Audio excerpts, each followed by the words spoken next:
whoever you are, wherever you are, hope you are blessed and doing safe. Ladies and gentlemen, greetings, family. Of course, I'm tuning in. You see me without the glasses off today, but if you're looking for some opportunities, particular advertisement opportunities, then look no further at the link at the bottom to my email address. You can hit me up for advertisement opportunities. We are supporting and promoting your businesses here on this channel. You can also, if you would like to donate and subscribe to our Patreon, a link is at the bottom as well. So you have multiple ways in which you can advertise with the platform by emailing me when we go on through our live stream. You also have access to premium content, those that want to see premium content that you will not find here on YouTube or Facebook or Twitter, as I am suspended probably by now. You guys can check out the Patreon at link at the bottom. But advertisement opportunities, definitely email me, gavin.grich1@gmail.com for rates. And for the Patreon, it is the same as the YouTube channel. It is channel gboot2786. All right, I'll holla. Peace. Jr., the destruction of due process in America. For approximately 2 years now, I have gone on a painstaking quest to investigate the rise and fall of an American icon, Bill Cosby. In the mid-1980s, there was not a star that was higher than Cosby. Advertisements with Coca-Cola, Jell-O, Kodak, along with the #1 television show for 5 straight years in a row. On Thursday nights, it was must-see TV on NBC. Cosby resurrected the genre of the traditional family sitcom that was once thought dead by television critics. He did this as a Black American with an all-Black cast and showed mainstream network executives in white America that it was possible to be successful without showing the worst in people. He also demonstrated the power that television had, as it can make younger people dream to be the best that they can be. However, like many celebrity stars, unfortunately, they all come crashing down, sometimes by their own fault, others not so much. In this book, I attempted to highlight certain things. We go in depth into both of his trials in 2017 and 2018, respectively. What if I told you that these criminal trials were politically motivated by an overzealous district attorney? Will you also be shocked to learn the attacks on Mr. Cosby did not start in 2014, but also in the 90s, not long after his attempted quest to purchase a major network? From where did all of these allegations of sexual misconduct come from? Were the accusers telling the truth? In the 2 years of research, with some help from others interested in learning the truth and facts about this case, we discussed both the legal reasons why his prosecution and trial were illegal, unwarranted, and also the possible personal motives as to why this may have occurred. Most importantly, we warn about the dangers of prejudice and why trial by social media, or mainstream media rather, should never be the norm. All this and more in The Commonwealth of Pennsylvania versus William H. Cosby Jr., The Destruction of Due Process in America. Available on Amazon this fall in Kindle and paperback format.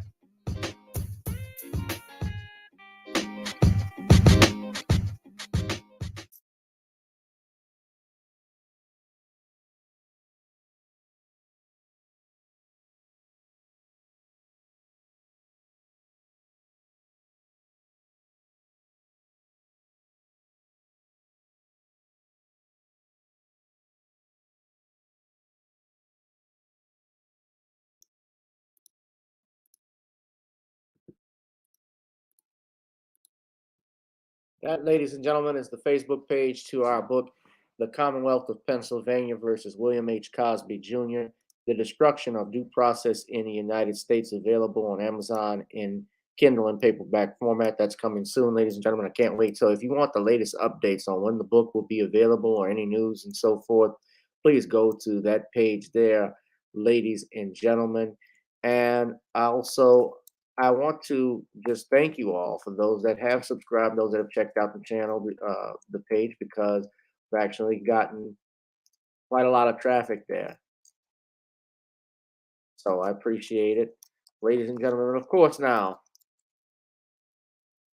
the place to be is right here with me. It is Channel G Boot 2786, only on YouTube. It is Random Topic Thursdays on Channel G Boot 2786. Whoever you are, wherever you are, I hope you are blessed and doing safe, ladies and gentlemen. Tonight we will be discussing the following topics, including Bel-Air renewed for a second season. We're going to be talking about more reaction to Biden's State of the Union address. I wanted Shawn's perspective on that. And also allegations of racism at the Ukrainian border, and much, much more, ladies and gentlemen. All this and more, and featuring our special guest, the author extraordinaire, the man crisis himself.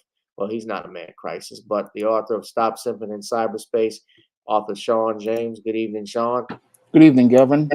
Good to see you, as always. So, Shawn, while you're at it, while we got you, why don't you do some plug-ins right now?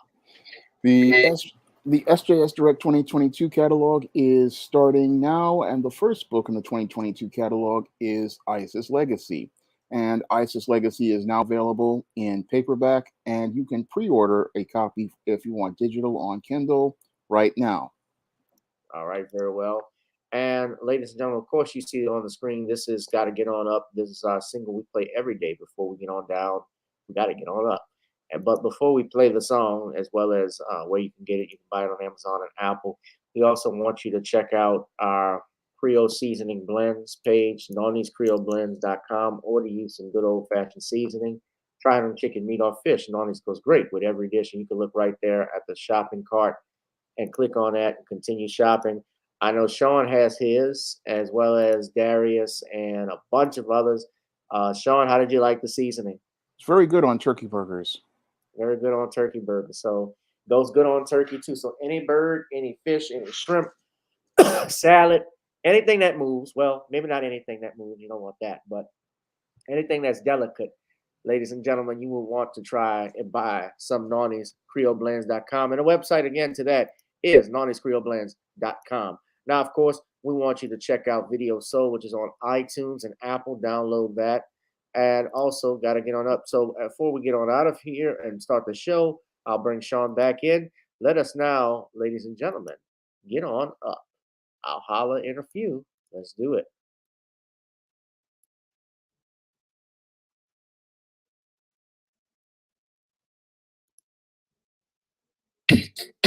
Girl.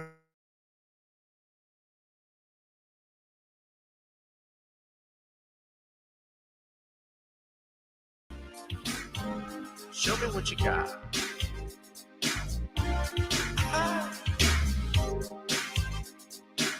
Gotta feel the groove. Feel the groove, get on the floor. Get on up. Right now the party's wasted. There's nothing much to do. But once the groove gets started, tell me, what do you have to lose? Just look into my eyes, girl.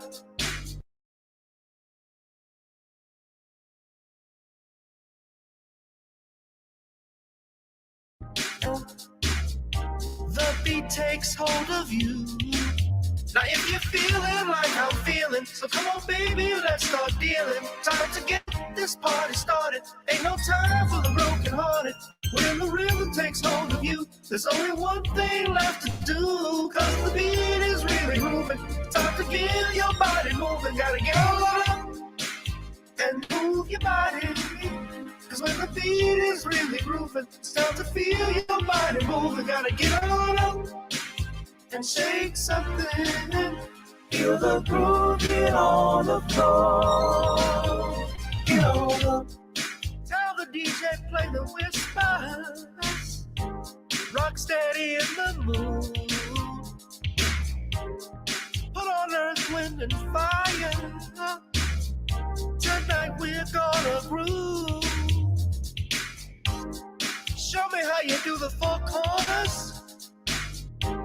Electric slide or two.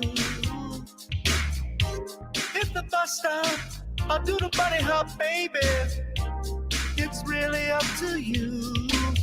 Now if you're feeling like I'm feeling, so come on baby, let's start dealing. Time to get this party started. Ain't no time for the broken hearted. When the river takes hold of you, there's only one thing left to do. Cause the beat is really grooving. Time to get your body moving. Gotta get on up and move your body. Cause when the beat is really grooving, it's time to feel your body moving. Gotta get on up and shake something.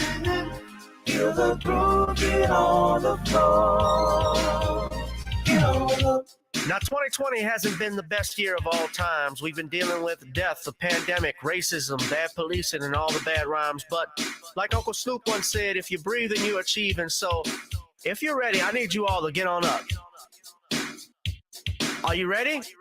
1 and 2 and 3 and 4. Get your butt on the dance floor. 5 and 6 and 7, 8. This jam we appreciate. We're gonna slide and step on the beat. On the dance floor is where we'll feel the groove. Get on the floor. Get on up and move your body. Cause when the beat is really grooving, it's time to feel your body moving. Gotta get on up and shake something. Feel the groove, get on the floor. Get on up, baby. Yeah, gotta get on up. Come on, baby, gotta get on up, baby. Feel the groove, get on the floor. Get on up. Feel the groove, get on the floor. Get on up. What's up, everybody? Welcome again to another edition of Gavin Richard Presents Random Topic Thursdays. It's always my favorite time of the week, ladies and gentlemen. Let us bring in our co-host for this evening and our special guest. As always, we're happy to see him buy his book, Stop Simping in Cyberspace, Mr. Shawn James. Shawn, again, good to see you now. Let's go ahead. First off, Shawn, I got a question. How are things in New York? I'm hearing these mandates are being removed in New York now with Eric Adams, although I think that's political. But could you tell us? Yes, your Mayor Adams has decided to lift the mandate as related to indoor spaces. So you no longer need a vaccine card to go to a bar, a restaurant, a museum, or a movie theater. However, he has ridiculously kept this mandate to make it where you cannot work in New York City. So you still need to have a jab and a card to go to work. And I believe that is really being really petty because there are a lot of New Yorkers out here who don't want to take this jab or cannot take this jab for health reasons. And all of those people are being deprived a right to make a living in the only city that you need a card for a jab to work in. And that really is one of those things that burns me up and makes me really angry because you can work in any other state in this union without a jab card. But in New York City, it's the only city to do this. And people are focusing on Kyrie Irving as related to him playing on the Nets, but they're not thinking about all of those New Yorkers who are suffering as a result of this policy. There are hundreds of thousands of New Yorkers, especially Black New Yorkers, who are not able to make a living due to this policy. And the media only focuses on Kyrie Irving and not those working class New Yorkers. So this policy, Well, I think that's because he's a celebrity too. That has I know it's because he's a celebrity, but there are hundreds of thousands of New Yorkers out here in the Black community who are suffering as a result of this policy. And it's really sad to see a Black mayor pushing this policy that actually hurts Black people. But this is, again, really, he's all about trying to impress white racists and make them happy, not understanding that you're doing damage to Black people and their ability to make a living. And you're also undermining New York's economy because here in New York, we have an $8 billion budget deficit. And all of those Black people who are not able to work due to this mandate, they are the ones who are not paying taxes. And that's depriving the state of revenue. So this policy is not really well thought out critically. And he's coming from emotion just thinking about Kyrie Irving, but it's hurting a lot of New Yorkers. And all of these mandates, they all just need to go because they are unconstitutional by the federal law. And this whole thing in New York, this policy, it just needs to go. Well, let me say this: whether you decide, and I've always been in a position, I don't believe in forcing people to do what they want, but businesses I know have a right to necessarily run their organizations how they see fit, their businesses, their restaurants, and so forth. But there's a consequence to that because if you put that in there, then people also have the choice not to go there. People have the right not to eat in those restaurants. People have the right not to go to the Nets games or Knicks games or whatever. Now, I find it very interesting, though, and I think this is politically motivated because as you're talking about the mandates being lifted in New York, and the mayor is saying here on this article that I just saw from the city that the mayor is expected to announce this on Friday about lifting the indoor mandates. The mayor of New Orleans, just after we had Mardi Gras, she lifted the indoor mask mandates as well. And I believe it's happening in different cities. If I'm not mistaken, I think someone can correct me, but they don't have it in Atlanta. I think they lifted it. They lifted it in Chicago. They lifted it in now all these Democrat cities across the country because, Is that true? yeah, they've listed Okay. it in a lot of Democrat cities because Democrats are polling very badly and Right. they're practically getting destroyed in the polls. And they're trying to stave They off the lifted it in 2022 bloodbath. They lifted it also in DC in Yeah. Congress. They followed the CDC guidelines. They're lifting it, the mandate that was actually at Biden's State of the Union address, where that came across the ticker on ABC News that they were lifting that. So that's not a surprise there.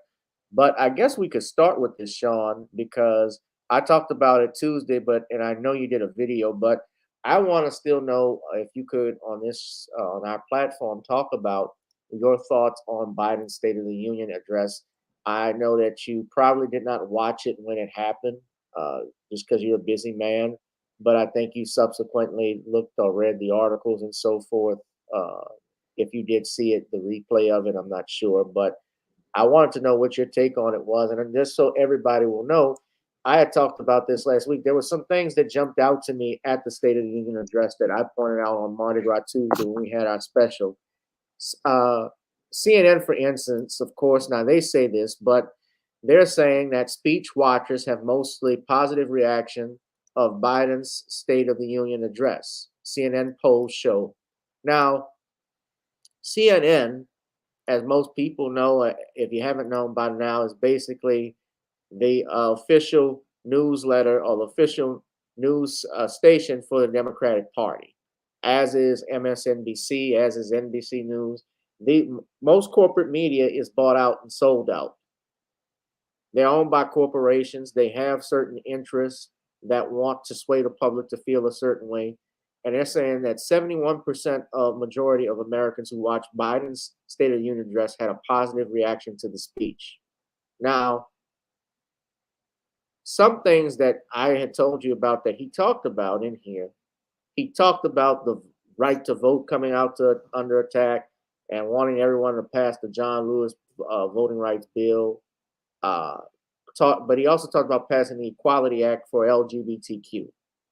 Now, if you don't know already, and we've talked about this, Shawn, they have already approved damages, monies, that's a form of reparations, you could say, for uh, LGBTQ couples who were not allowed to marry. They're giving them, in some instances, hundreds of thousands of dollars to millions, depending on how they give it to, depending on what they classify, how long they've lived, and so forth, and the criteria.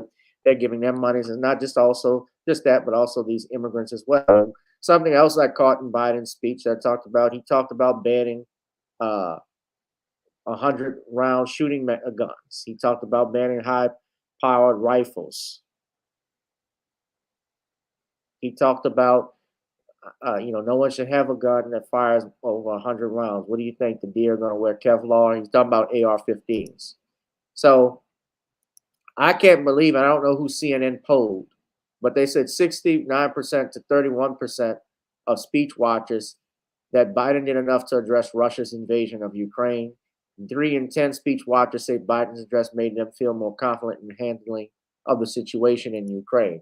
Now, even during Biden's State of the Union address, someone even booed or yelled out at him. Hold on.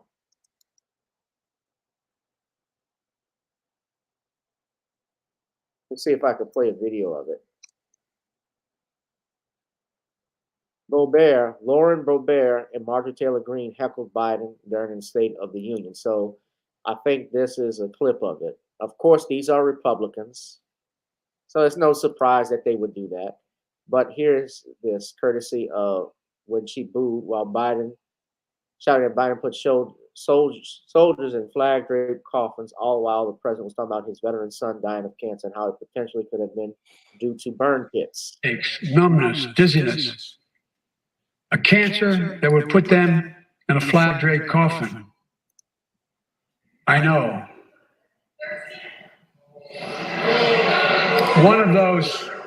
One of those soldiers was my son, Major Bo Biden. I don't know for sure if the burn pit that he lived near, that his hooch was near in Iraq and earlier than that in Kosovo, is the cause of his brain cancer and the disease of so many other troops. So he's talking about cancer and burn pits and talking about how this happened to his son. And he's thinking, you know, how this could have happened to other troops, if that could have been the cause of his cancer. Because during the speech, he also talked about ending cancer, ending diabetes, and so forth. Which you say things like that, of course, nobody wants cancer, nobody wants diabetes, but realistically, how will that happen? But something else happened too.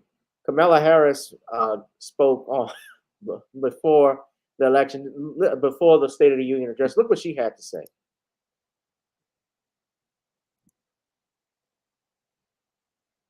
As we all know, elections matter.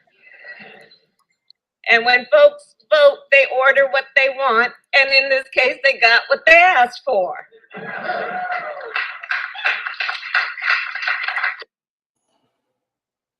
Now she Matter. listen to what she says. Because as we all know, elections matter. And when folks vote, they order what they want. And in this case, they got what they asked for. I went off script a little bit. Now,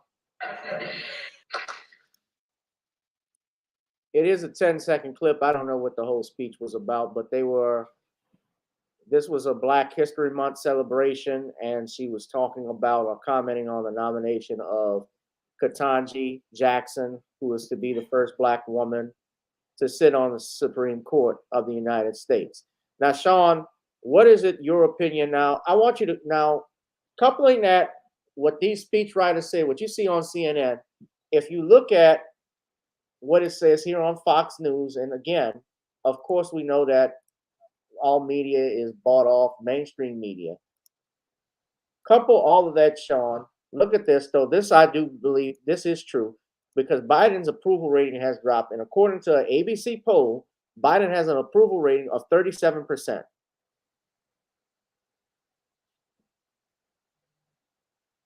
It's also here, if you think just because it's Fox News that it's false, Biden's approval rating, let me just show you. This is from Reuters. I had actually put this in here. This is from Politico. Excuse me, I said Reuters. They said Biden's approval rating dropped ahead of the State of the Union by 41%, with a 41% approval. So between 37 and 41% is within that margin. It's not that far off. So, Shawn, what do you think of, first off, the State of the Union and then Kamala Harris's statement? And we'll go from there. All right. Well, when I looked at Joe Biden's speech on social media and I looked at people's responses to it, and I have to say that I was really insulted by that whole State of the Union farce.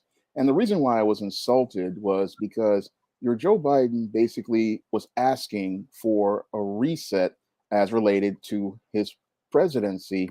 And that really showed me, one, that your Joe Biden is a very weak and incompetent president. And two, it showed me somebody who has no sense of direction as a leader. And three, it just showed weakness. He wants a reset as related to his presidency. And the reason why he wants a reset basically is because his approval rating is in the low 30s. And these are the kind of numbers that your Lyndon Johnson had back in 1968 during the height of the Tet Offensive. So your Joe Biden, he wants to go out here and ask for a reset, but he doesn't really show respect for the American people. He disrespected for an entire year. I mean, even in his speech, he doesn't mention the 13 soldiers who lost their lives in Afghanistan. And as related to the pandemic, he's talking about, oh, we need to come together as Americans, even though he divided America with his rhetoric from his CDC director, who said it was a pandemic of the unvaccinated. She went out here and basically drove a wedge between Americans and had Americans fighting each other for almost half a year. And he then escalated the matter instead of checking New York Mayor Bill de Blasio and letting him know that these mandates are unconstitutional and that he has no right to enforce them. He goes along and supports that, further dividing the country until the Supreme Court has to step in and check the overreach.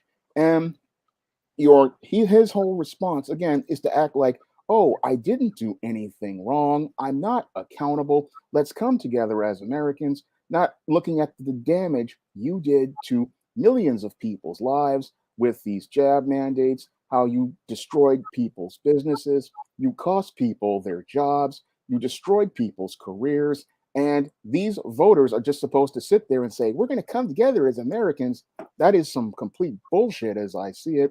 And it just is completely disrespectful to all of these American people who lost their jobs, lost their businesses, and were just standing up for their constitutional right to choose over their body, which further was hypocritical because your Joe Biden over the last year, he went crazy talking about, oh, we need to protect abortion rights, but he didn't respect anybody's body sovereignty. And after doing all of these things that practically drove wedges in America, he's going to sit there in a speech and then say, we need to come together as Americans over this virus, instead of saying, look, I'm sorry about the way we treated you. You should reinstate these people who lost their jobs. You should give these people their jobs back. We're going to reinstate all of those military soldiers with back pay. I mean, the approach to healing people is taking responsibility. And instead of taking responsibility in the State of the Union, he still takes no responsibility. And the whole thing is that his whole speech came across as extremely disingenuous and extremely disrespectful. And there are a lot of Black people who are up here with their grills cooking because he sat there and talked about funding the police after many of his leftist partners sat there and said, defund the police was part of their campaign. Right. So many of those Black voters who came out in force for him, they're feeling really disrespected. Now, all of us on New Black Media, we knew that this was going to happen because we knew that he was not about defunding the police, but this whole thing is hitting all of those Biden sexuals in the face as the pimp hand as related to his policy. And it just comes across, again, the whole speech comes across as really disrespectful to a lot of Americans. And he just shows no respect for the voting bloc. And the only reason why he was out here trying to flip things is because he realizes his approval ratings in the garbage. But the whole thing is he's not really going out here and helping the people who he's disrespected.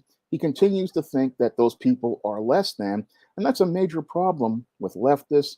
They don't respect the people that they serve.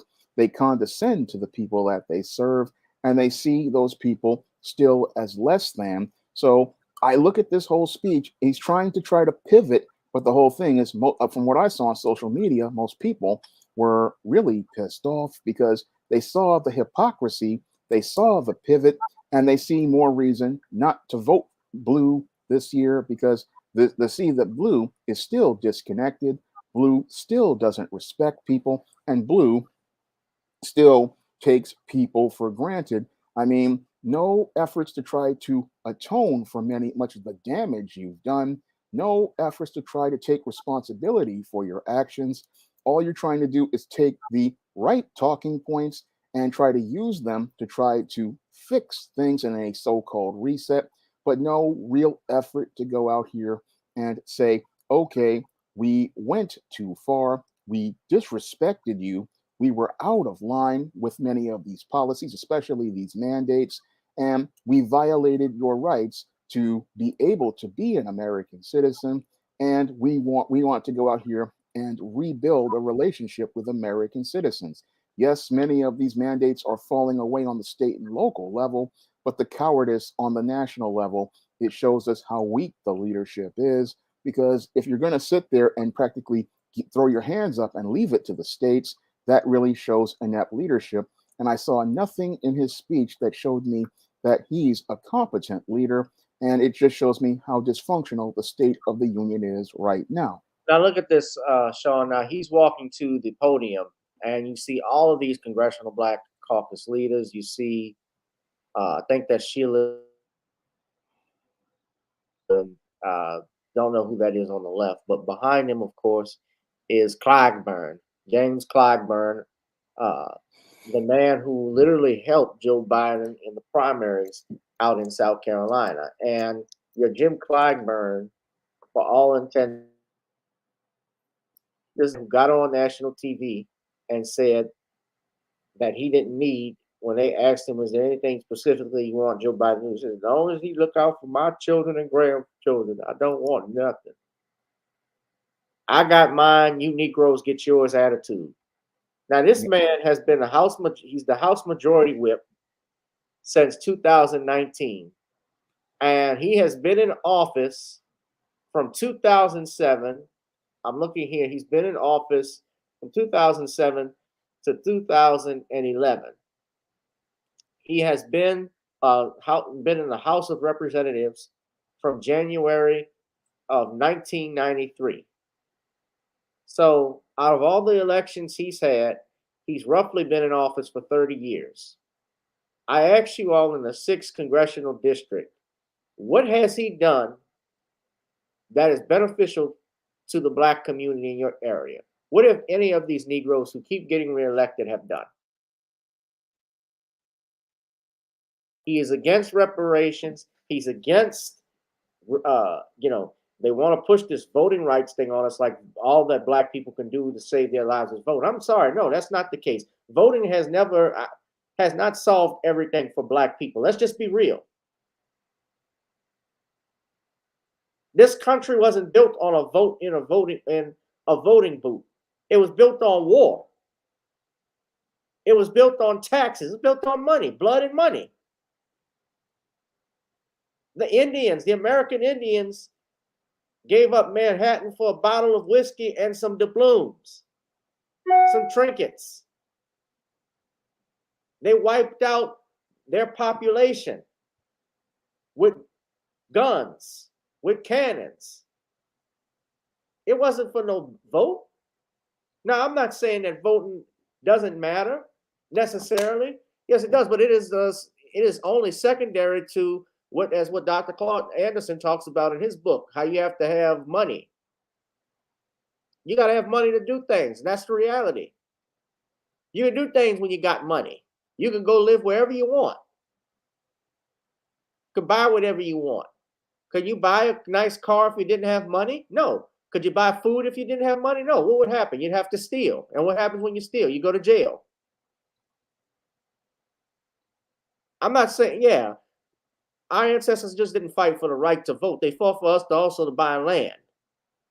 They fought for you to have freedom. They fought for you to have independence, to think on your own. Y'all are out there in Los Angeles with Auntie Maxie. That district she has is one of the poorest in the country.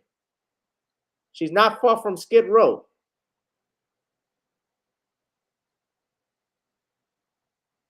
And you look at Clyburn, he's blushing. But I don't fault necessarily them. I fault us in part because we keep putting them back in. We keep putting them back in. This man got up on, he's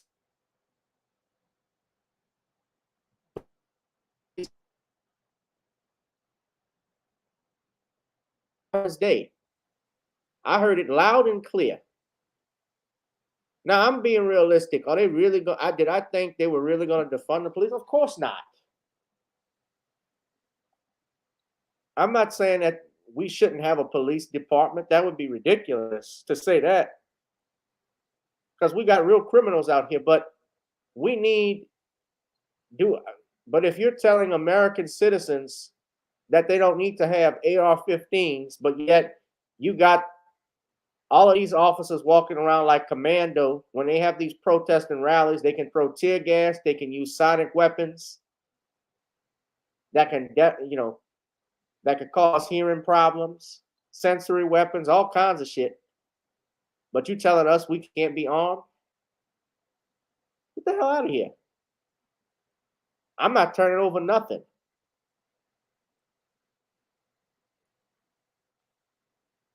Huh. Have them all look like Barney Fife for all I care. Our police department, the police departments, look at what happened in Los Angeles with Daryl Gates. The disaster that was. He's got tanks going through homes. Am I right, Shawn? Do you remember that? Yeah, I remember that. Drug bust in the 80s. I mean, goodness. Destroying people's houses, their cars, their properties.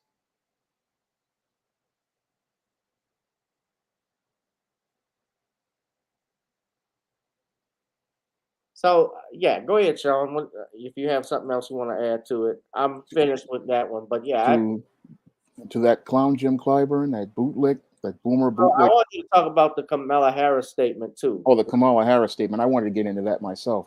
I mean, she just is an embarrassment, and she just shows us that she is not fit for office. And when I listen to Kamala Harris, it's like listening to a 4-year-old talk.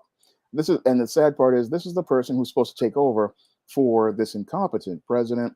And if she were to take over tomorrow, the country would be in terrible shape, because she has no maturity, no understanding of things, and clearly has no sense of ability to think critically or use logic and reason. I mean, I looked at this goofball sitting behind the president, and it was embarrassment to watch her and Nancy Pelosi.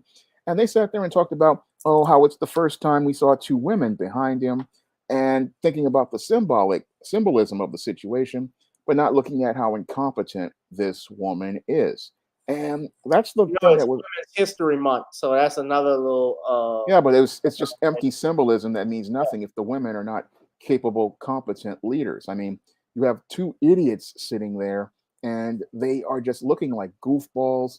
And the whole thing was just an embarrassment to watch. I mean, when people look at the state of our union across the globe, they just see weakness and they see incompetence, because we're talking about so-called diversity, but we're not seeing qualified people promoting diversity by showing that they are the best of America.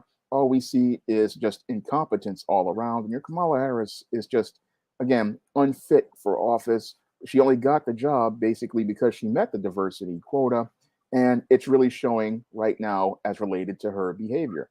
Now, these boomer bootlicks, this is something, yeah, we can definitely do something about, but we need a population of people who are looking to build an agenda in their community and pick their own candidates. We don't have to settle for Maxine Waters or your Jim Clyburns when you are aware of what's going on as related to the process, and you know that you pick the candidates. You don't take these hand-picked flunkies. You pick your candidates, you push your agenda, and you push these flunkies out. And more Black people have to realize that we have to push these flunkies out if we want a competent government that serves the people. Yeah.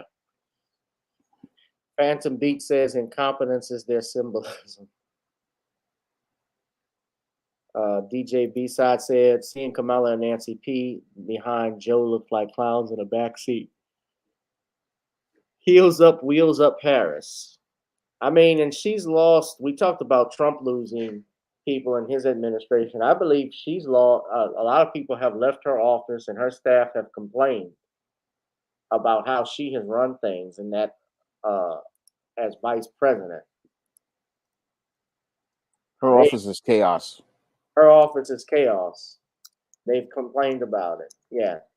Many people have left thinking they were that this would be great, but there's been a mass exodus. 7 aid as of January 6th, the 7 aid since Kamala Harris' disastrous June border trip announces he is leaving in a staff exodus. Press Secretary Director Peter Vels heads to the State Department after allegations of turmoil and bullying in her office. That's par for the course for any female run anything, bullying and just chaos.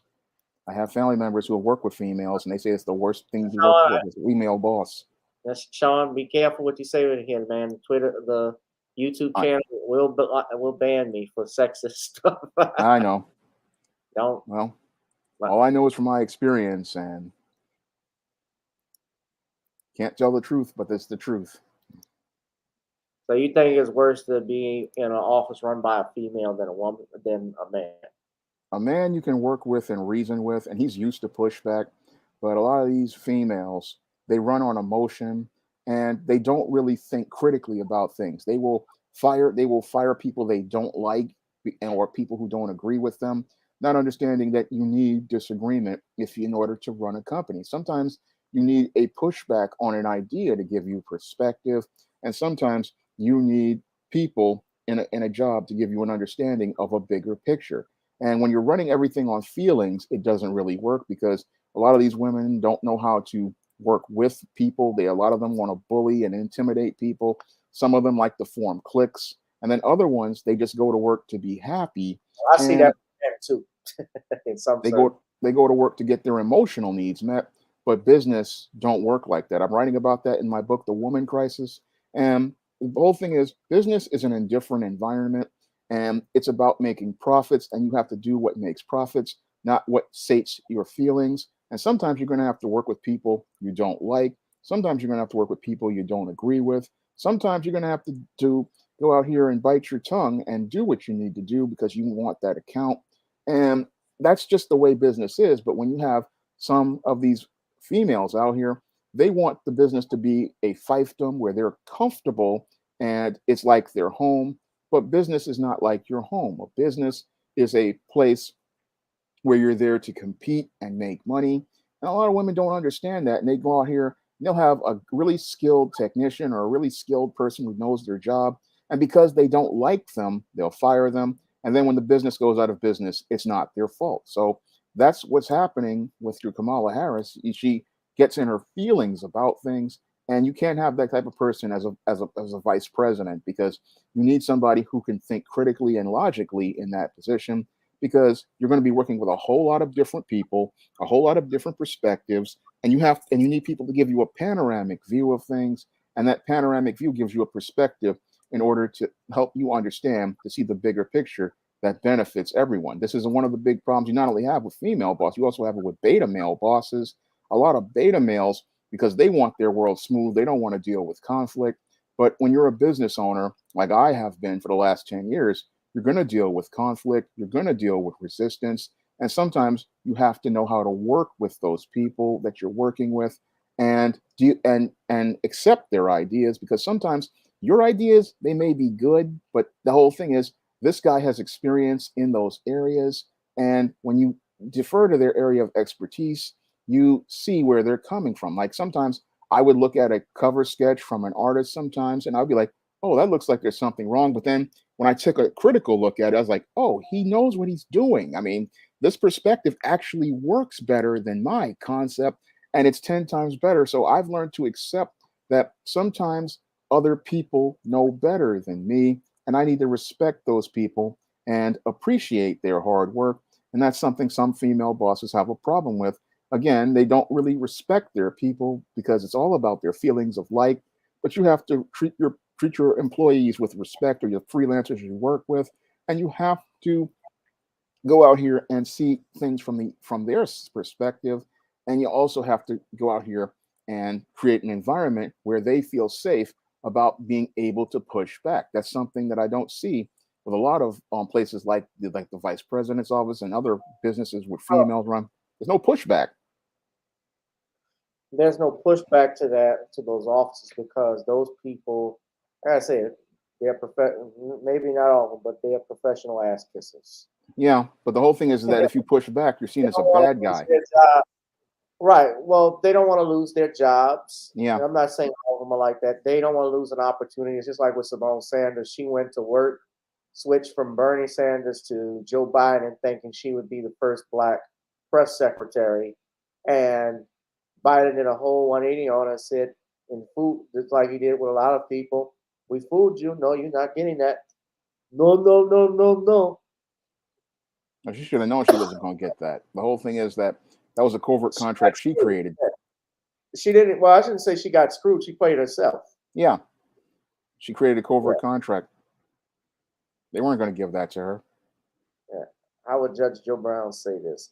Kama Sutra Harris or Come Queen Harris, that bitch ain't just smart. She's just dumb. I remember her when she's giggling all the damn time up here on Facebook and Twitter talking about that that they got what they got for hell. I knew that asshole Biden was going to be a bad president. And then you got this Come Queen up here. It's ridiculous. The Democratic Party or Democratic Party is pushing an agenda. Just like Alexandria Ocasio Horseface. I can't stand her either. That's a dingbat. Now, we got Brother Bishop Scott, who says the CBC are just puppets to the Democratic Party, parroting the party line. Absolutely, Bishop. Madam Magma says, you gentlemen are absolutely on the one. Peace and blessing to you, brothers. B1 East Oakland, California. Most definitely. Thank you very much, DJ B-Side 1965. Yeah, 1965. I had my first set of hoes there in 1965 right at UCLA. I was getting it on. You mean to tell me turn up? You mean to tell me turn up? So let's go ahead into our next subject, ladies and gentlemen. Judge is going to kill me for that. He's busy with Dana. Hit that like, share, and subscribe button, guys, and donate to the Cash App. And please buy Stop Simping in Cyberspace by Shawn James. We're going to move on to our next topic, ladies and gentlemen, and that is this. Brett Hankinson, police officer who was involved in the raid on our sister Breonna Taylor, who was killed, has been found not guilty in that raid. Now, he was not, to clarify, this was not a murder trial for Breonna Taylor. Rather, he was charged with felony wanton endangerment in the botched raid, whereas he was shooting across in the neighbor's next door apartment right by Breonna Taylor. Hankinson, who was 45, was tried for firing bullets through Taylor's window and sliding glass door that went into a neighboring apartment where 3 people were present. The defense argued that Hankinson acted to defend his fellow officers, including one who had been shot in a chaotic situation. The jury deliberated at least for 3 hours to come back with a not guilty verdict. Breonna Taylor's mother and sister were among those in the court for the verdict. There was no audible reaction in the room. However, some spectators wiped their eyes. Hankinson's attorney, Stuart Matthews, said his client was doing his job during the shooting. Justice was done. The verdict was proper, and we are thrilled, Matthews said. Hankinson left the courtroom without passing by the microphone set up by reporters.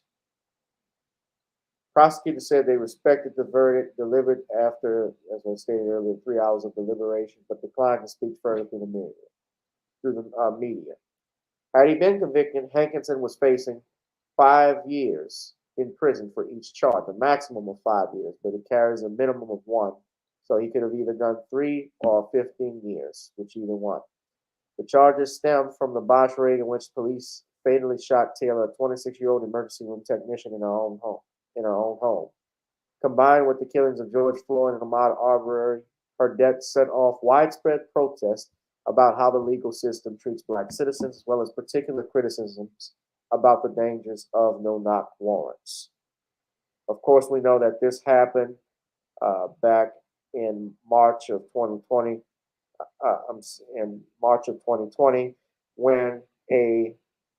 part of a narcotics investigation, a Jefferson County Circuit Court judge approved 5 search warrants for locations linked to Taylor's ex-boyfriend, Jamarcus Glover. And early the next morning, Hankinson, Mattingly, and Cosgrove, 3 officers, carried out a warrant at her home and rammed the front door, startling Taylor and her boyfriend, Kenneth Walker III. Walker grabbed his gun that he legally owned and fired a shot when the officers broke through the door, hitting Mattingly in the leg, which triggered a volley of fires from the officers, including Hankinson. Taylor, who was standing in a hallway with Walker, was shot multiple times. Walker was not injured.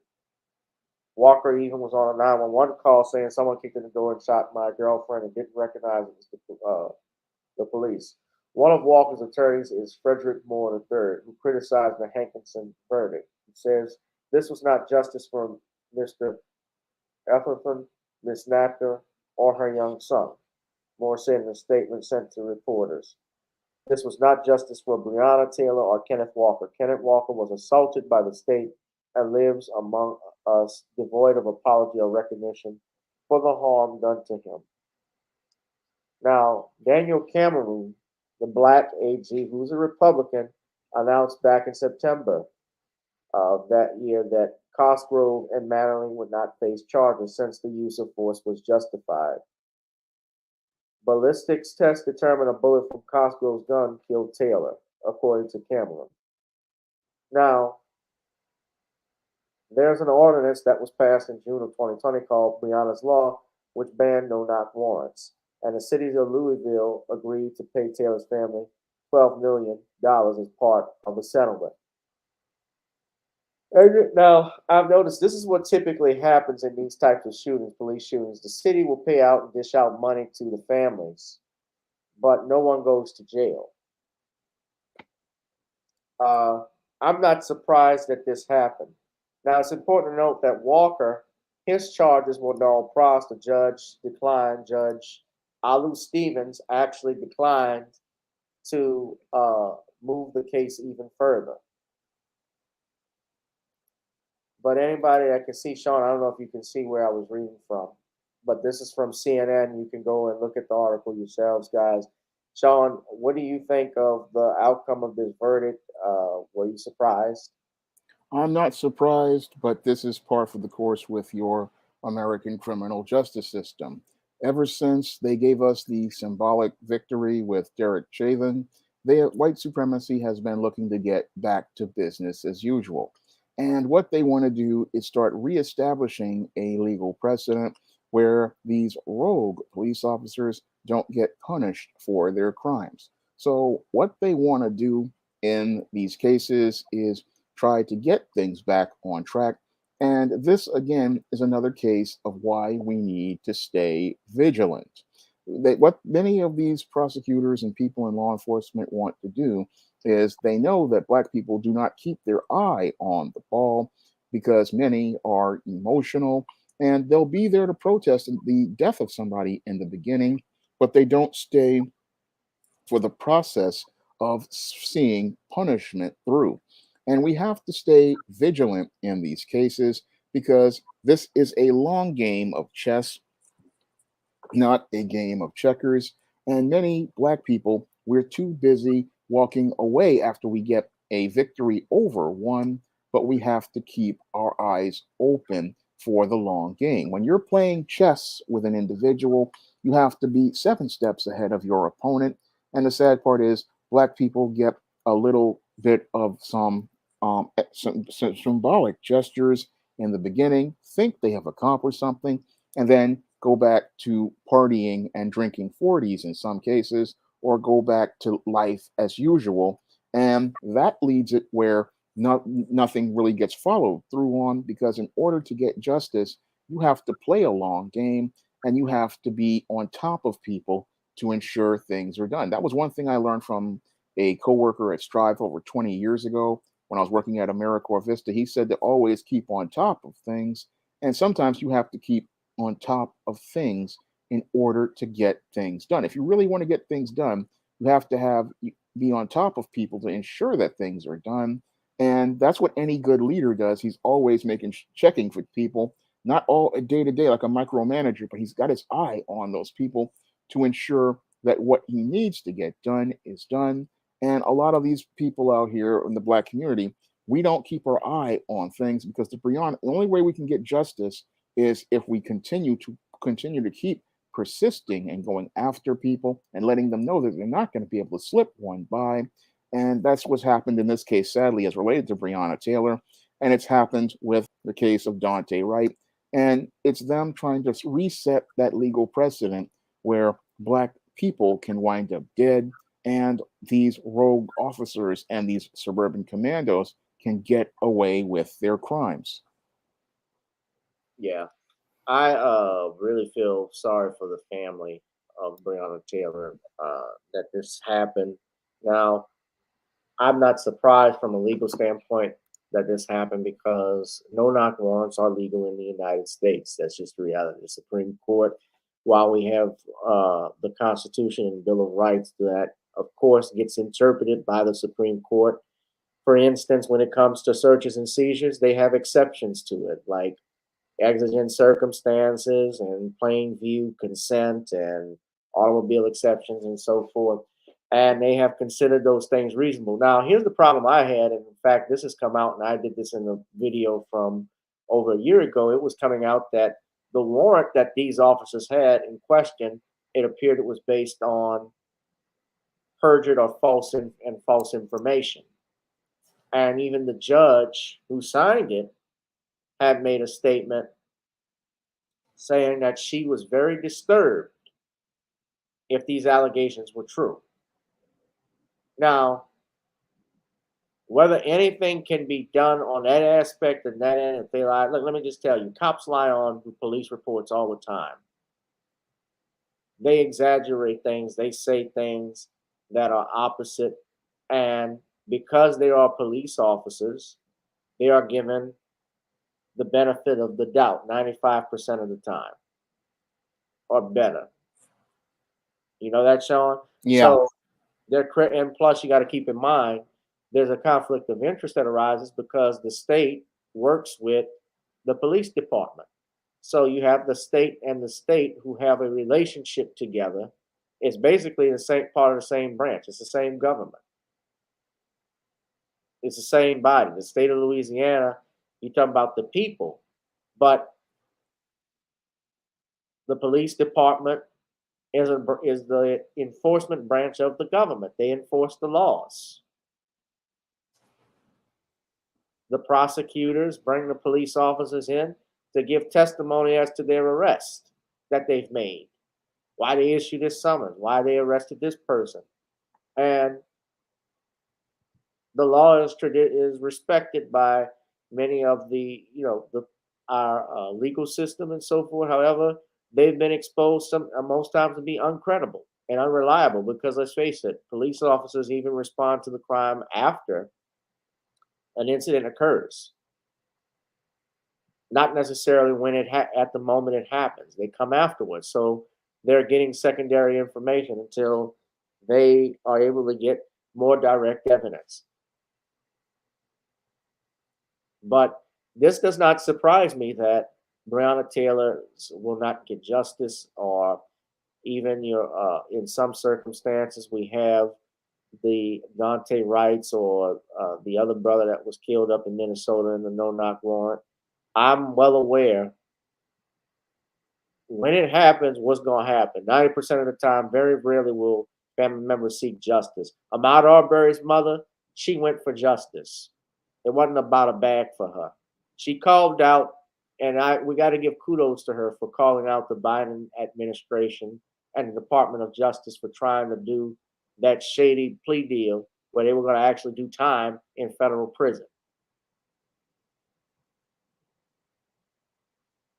Yeah.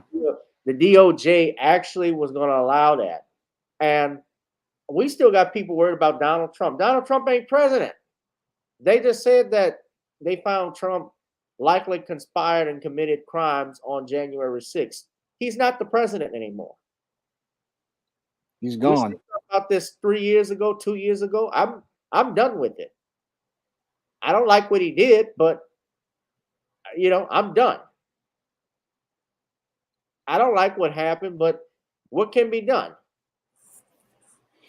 All those people who went there are punished, so it's just time to move on. Right. And this is more why the Democrats are going to lose next year because they keep trying to get the boogeyman, Yep. They keep trying to deflect. deflect no, issues. no, Right. no responsibility whatsoever.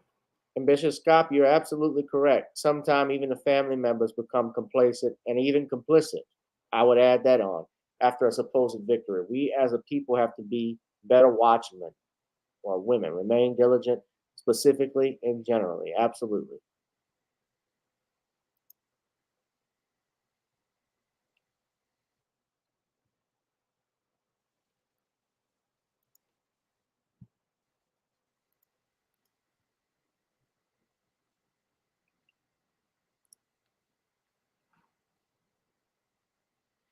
So hit that like, share, and subscribe button, y'all. Donate to the Cash App and PayPal if you can. Cash App is Gavin Richard Esquire. We have on Shawn James as we do every Thursday night, and we are talking random topic. It is random topic Thursday. So bye. Stop Simping in cyberspace. Also, for all my family that's out here in New Orleans, well, I'll make that announcement a little bit later. So I'm gonna remind myself. The boogeyman is gone, no doubt. DJ B-side. So let's talk about our next topic, and that is race allegations of racism at the Ukrainian border. Shawn, I know you have done a video, I believe, about this, and I have talked about this on Tuesday, but I wanted to get your opinion on this. You have many African immigrants who are actually over in the Ukraine, some who are international students for college and medical schools, and have been denied entry into from fleeing from Ukraine in this war that Russia has waged. It's called ugly, unprofessional. International students describe racism at the Ukrainian border. This is from the Rolling Stone magazine, ladies and gentlemen. You can look right here. According to this story from the Rolling Stone, and I also have video and another video from there, they are saying that the effort to evacuate Ukrainians ahead of other refugees, officials were segregating people by race to decide who got to pass through the border. Videos went viral, purporting to show Black people from African nations being left stranded at Ukrainian train stations or being blocked from boarding trains, and groups of African and Indian students being menaced with guns and vans and pushed and beaten at the Polish border. Civil rights attorney Ben Crump shared a clip of a Black woman cradling an infant in a crowd at the Polish border, according to the caption, where the creator of the video said Black people were being denied passage and shelter. One Nigerian student told the BBC that an official told her, if you are Black, you should walk. She had made it into Hungary and was trying to get a ticket home to Nigeria as quick as possible. If your skin is dark, you're at a disadvantage, she said. Now, let's see if we have, I think we have video of that here. Richard literally looked me in my eye and said, in his language, only Ukrainians, that's all. That if you are Black, you should walk. I'm currently in Debrecen, Hungary. I got in my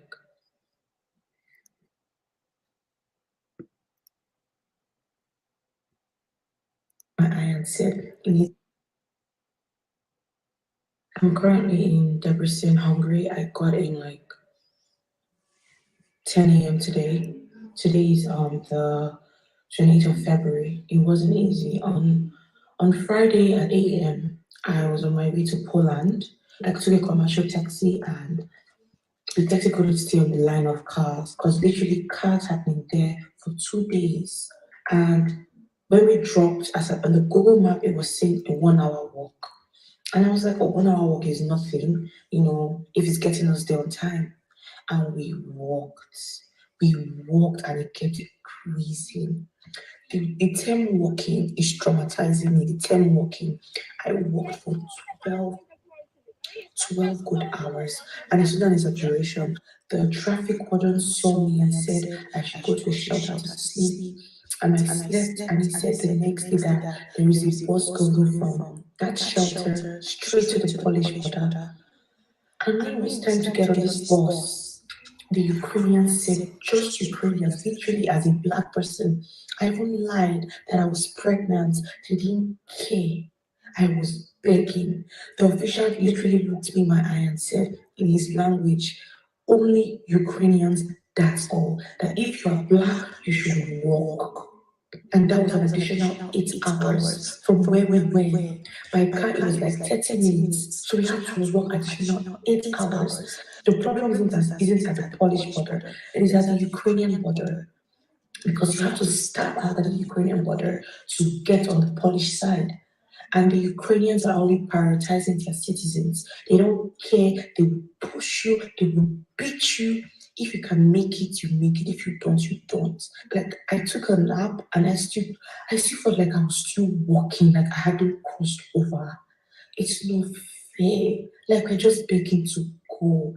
I literally had to go back to my city after that experience, re-strategize, and took a train to Hungary. It wasn't even easy getting to Hungary.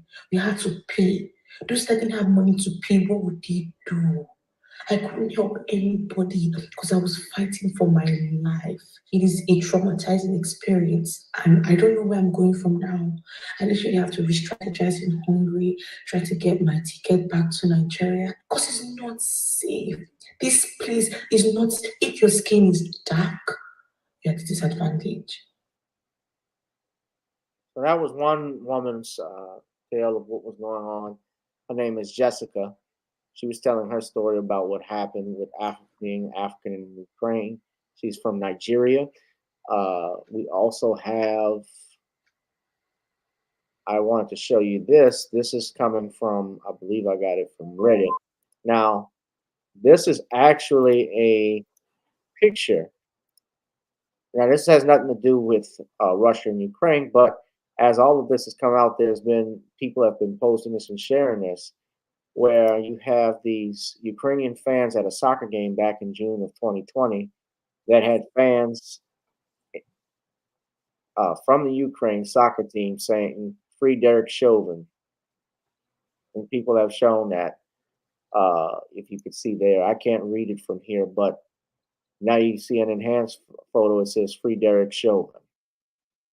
Of course, Chauvin is the one who killed George Floyd back in May of 2020.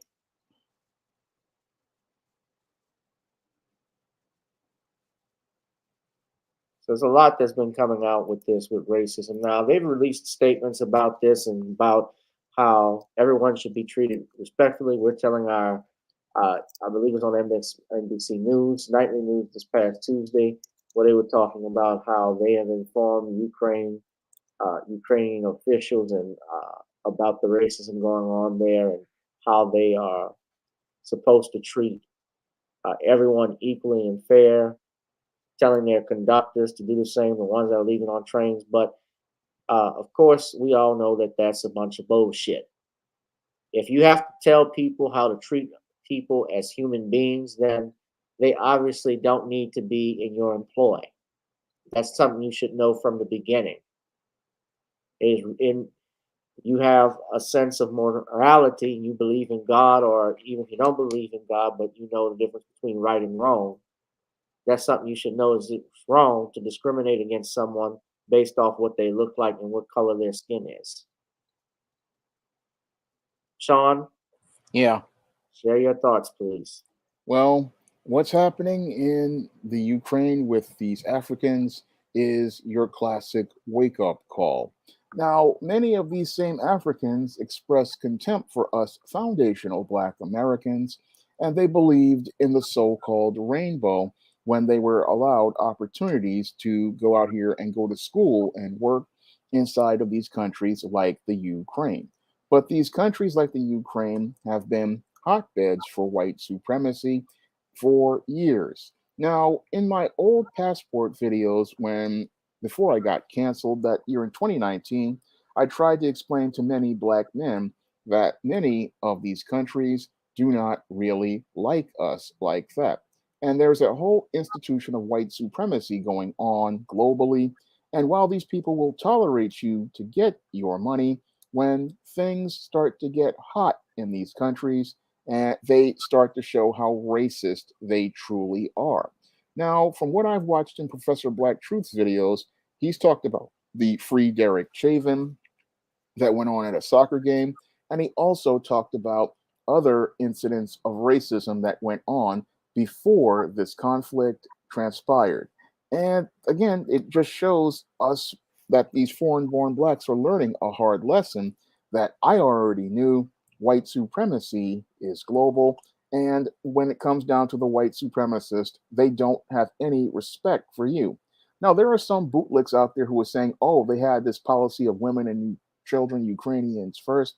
But you would think you would want to get the foreign nationals out at the same time. And you would want to do that because it makes it where you're looking out for protecting those foreign nationals. But the whole thing is, it looks like they don't really care about those foreign nationals who are black. And they basically are just leaving them at the mercy of whatever. And that's not really, again, good foreign policy. But it was really disturbing here is it shows us how people have time to be racist even during a time of war. And this is the same type of thing that took place during the Civil War in the 1860 from 1861 to 1865 in the South. And we're seeing this transpire across the globe. And again, it just shows us how white supremacy is global. And what's happening here is all of those black Africans are just getting a wake-up call as related to how racist these people are. And that wake-up call should have them looking to do business in a completely different fashion if they survive this. And it should have those Africans putting some perspective on their love of white people, because it looks like those white people don't have the same love for them at all.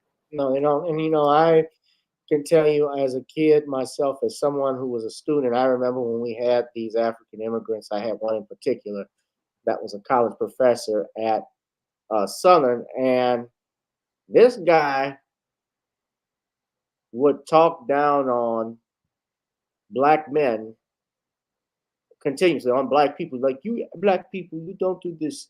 Why are you so lazy? Laziness is what gets you down in the world.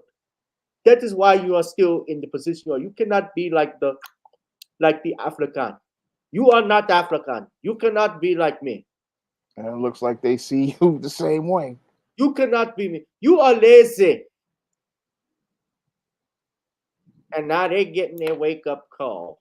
Now, I'm not saying all of them are like that and thinking that mentality. Of course not. But there is an element that, and something to be said about how people outside the diaspora, who we may share a common ancestor in DNA and skin color, they will look at us and down on us and actually think they're better than us when Yeah. they wake up call and realize that they're not. And this is a big wake up call. You're going into Europe to study being being physicians, engineers or whatever. And you go there, you can't even leave the country while there's a war going on. That's just You're put disturbing. you're put on the back of the bus, and there's not even a Jim Crow law in the Ukraine. And it's just like Jim Crow in the Ukraine. Apartheid has hit the Ukraine. Yeah, Darius, they are condescending. And racism is prevalent absolutely throughout Europe. No doubt, Bishop. But the point I'm making is that, yeah, black is black no matter where you're from, but, they don't look at it like this, like us. That's why Tariq Nasheed and others have called for us being called foundational Black Americans. Smokey Robinson, the great Motown singer, he doesn't like to be called an African American. Did you know that? I know. Yeah, he actually did an interview with The View talking about that. And I remember years ago when he was on Def Poetry Jam, he did an impassionate poem about why he doesn't identify as African American. He hates the term. He likes to be called Black American or colored or things of that nature.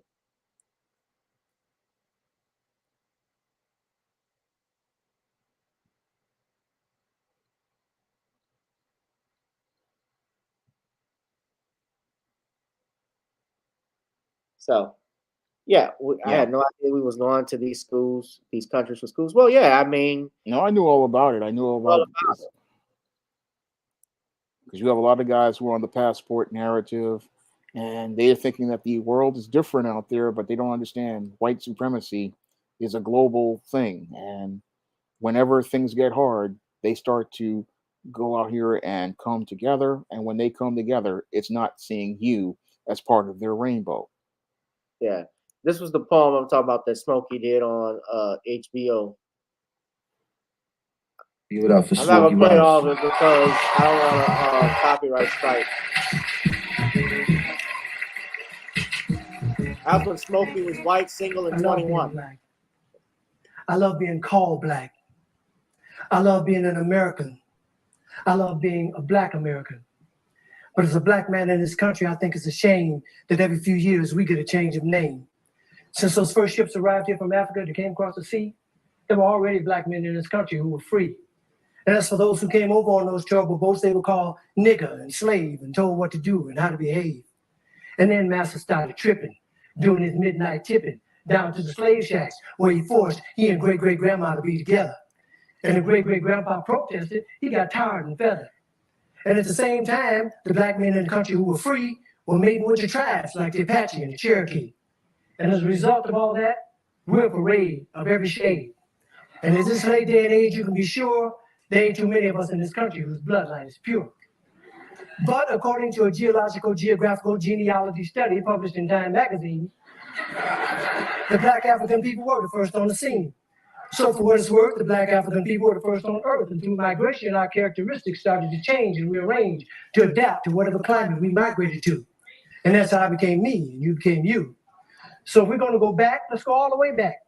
And if Adam was black and Eve was black, then that kind of makes it a natural fact that everybody in America is an African American.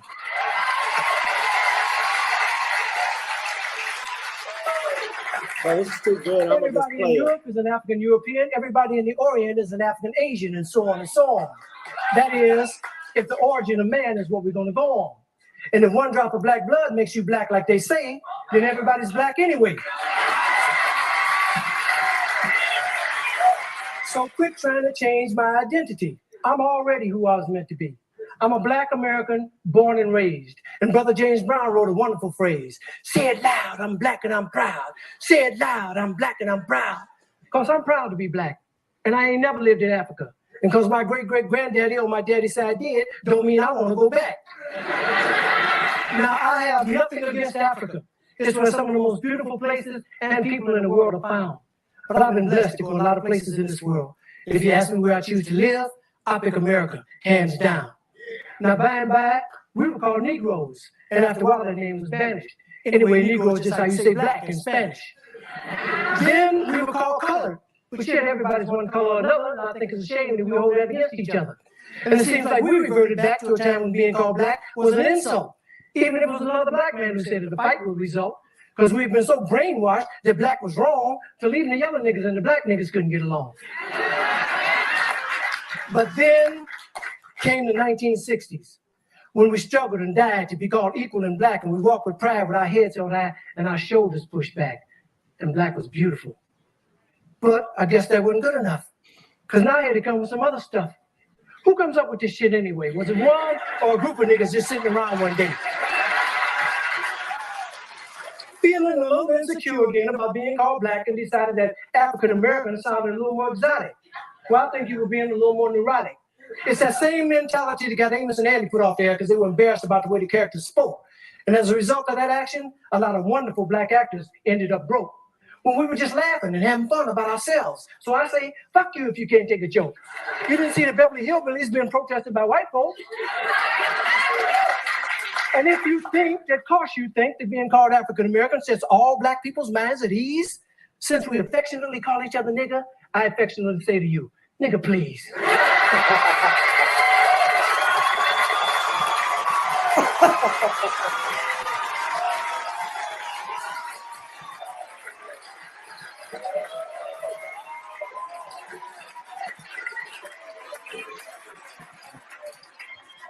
come I didn't get a chance to vote on who I'd like to be? Who gave you the right to make that decision for me? I ain't under your rule or in your dominion, and I'm entitled to my own opinion. Now, there are some African Americans here, but they recently moved here from places like Kenya, Ethiopia, Zambia, Zimbabwe, and Zaire. But not a brother whose family's lived in this country for generations, occupying space in all the locations: New York, Miami, LA, Detroit, Chicago. Even if he's wearing a dashiki and sporting an afro. And if you go to Africa in search of your race, you'll find out quick you're not an African American. You're just a black American in Africa taking up space. Why you keep trying to attach yourself to a continent where even if you got the chance to go and you went, most people that wouldn't even claim you as one of them, as a purebred daughter or son of them. Your heritage is right here now, no matter what you call yourself or what you say. And a lot of people died to make it that way. And if you think America's the leader on inequality and suffering and grieving, how come there's so many people coming and so few leaving? Rather than all this fine thought with America shit you promoting, if you want to change something, use your privilege. Get to the polls, come and voting. God knows we've earned the right to be called American Americans and be free at last. And rather than you moving forward with progress, you're dwelling in the past. We struggled too long, we've come too far. And so the folks that know who we were, let's be proud of who we are. We're the only people whose name is always a trend. When is this shit gonna end? Look at all the different colors of our skin. Black is not our color, it's our core. It's what we've been living and fighting and dying for. But if you choose to be called African American and that's your preference, then I'll give you that reference. But I know on this issue I don't stand alone on my own. And if I do, then let me be me.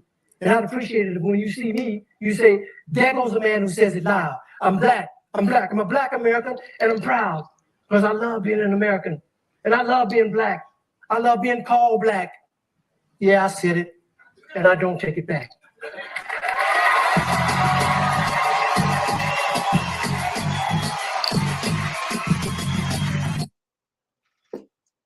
Smokey is 82 and still spitting bars. Now, I'm sure Stevie Wonder would disagree with him because Stevie moved to Africa, actually. I think he's in Ghana, if I'm not mistaken.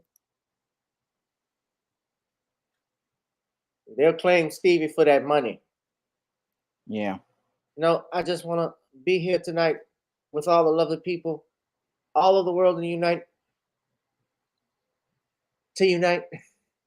in one community for God's love.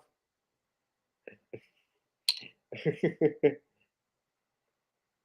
don't know if y'all can hear, but my father has been playing Songs in the Key of Life. There's one, it's not just the album. He's been playing I Am Singing all for the last hour and a half. He's been playing that song in the back nonstop, and it is driving me nuts. Y'all can hear it?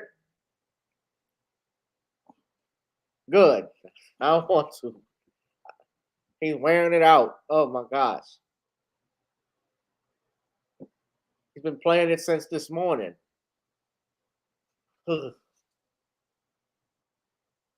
Anyway, Shawn, is there any more you wanted to say on this? Not much, because all I just see again basically is, again, the African is getting his wake-up call, but Smokey was right. As Black Americans, we should be proud of who we are. I mean, I'm proud to be a black man, and we all should be proud to be black. Yeah. I'm black, my gums be black. I hate Black Panther. Now don't be like Bernie Mac. I hate the back of Forrest Whitaker's neck. I hate black like Whoopi Goldberg lips. And most of all, I hate that black ass Wesley Snipes. Put a lock up. I hate black keys on the piano. I hate my gums because they black. He's not playing Sir Duke. Es un story that ring throughout the world. Es una historia. See, I'm even singing it. Oh, Lord. I'm getting tired of this shit. I'm sorry. So, I'm getting off topic. Anyway, hit that like, share, and subscribe button, y'all. hit that like, share, subscribe button. Now, Shawn, the last thing I want to talk to you about is a little on a lighter note. I want to know if you were first off. Well, I guess I could tie this in. So, Bel-Air, you did a video, a review of the show Bel-Air, and I myself have watched the show Bel-Air. I like I like the review you did, and I agreed with some of the stuff you said because you said you liked the Aunt Viv that they have because she basically channels the spirit of uh, Janet Hubert, and even you like the change was with Jeffrey because Jeffrey is no longer he's not just a butler, he is the manager of the house, which is a hell of which is it seems like he's up to even more than just being a butler. They've actually advanced his character, right? Yeah, they've made him a much broader thing because a house manager runs the house. He basically is taking care of not only just serving up some grocery, serving food and going out here like this, he's also managing the bills, he's managing the budget, and he also takes care of all the personal business for the entire family. Yes. And I know for sure because I've seen reports that Bel Air is actually going to get a second season. Of course, Will Smith is behind it now. But there is some other information that I wanted to ask you. So, how many episodes have you watched so far? I've watched two. I was getting ready to watch three, but I've been busy trying to get some books edited. So I'm gonna finish watching the rest of the season, and then I'll give some takes as related to what I'm gonna say regarding those episodes. Big, well, let me just say this. I wanted to talk to you about it. I don't know how far you got, but uh, I heard about Ashley, so that right there, okay. Now you've heard that. yeah, Okay, yeah. And I actually saw the sixth episode, and okay, 5 seconds. Spoiler alert. One, two, three, four, five. Spoiler alert, guys. Now I saw the last episode earlier, the latest episode earlier today. Now Ashley doesn't have any kissing scenes, but she is obviously disappointed uh, with the crush that she has because her crush actually has a crush on Will. And I've seen these episodes, and essentially, Ashley is what they call, or trying to make her as gender fluid. Gender fluid or lesbian, it's all in the same boat, right? yeah, So, but she's questioning this, and Hillary is supporting her. Now, I like Hillary. Hillary is gorgeous, actually, in this, and I like the fact that she's working now. But of course, the series today versus what it was back then, Hillary was an idiot. She was an idiot. She was spoiled. Uncle Phil spoiled her. She was a valley girl, rich valley girl, right? yeah, So, and Carlton, although I like what they did with her. Now, Carlton, of course, nobody likes Carlton in this one. Carlton is a complete asshole. And even with Will, I've noticed with Will's character, he's kind of a crybaby a little bit about things. But I mean, he's a teenager, but he does have that swag, and he does kind of look like Will Smith, actually, real Will Smith. And what's interesting too is the character Trey. If you remember, Don Cheadle played Trey in the original Fresh Prince. That actor looks just like Don Cheadle as a kid. yeah. So I was impressed by the detail. I love the setting where it is in Bel Air. I like Uncle Phil because he's fit. He's a guy who gets things done. He's very powerful, very influential, and I kind of like what they've done with it. But when we think of the Fresh Prince, especially as we were kids, that was a comedy. It was fun to watch, especially seeing Jazz get thrown out. Ah!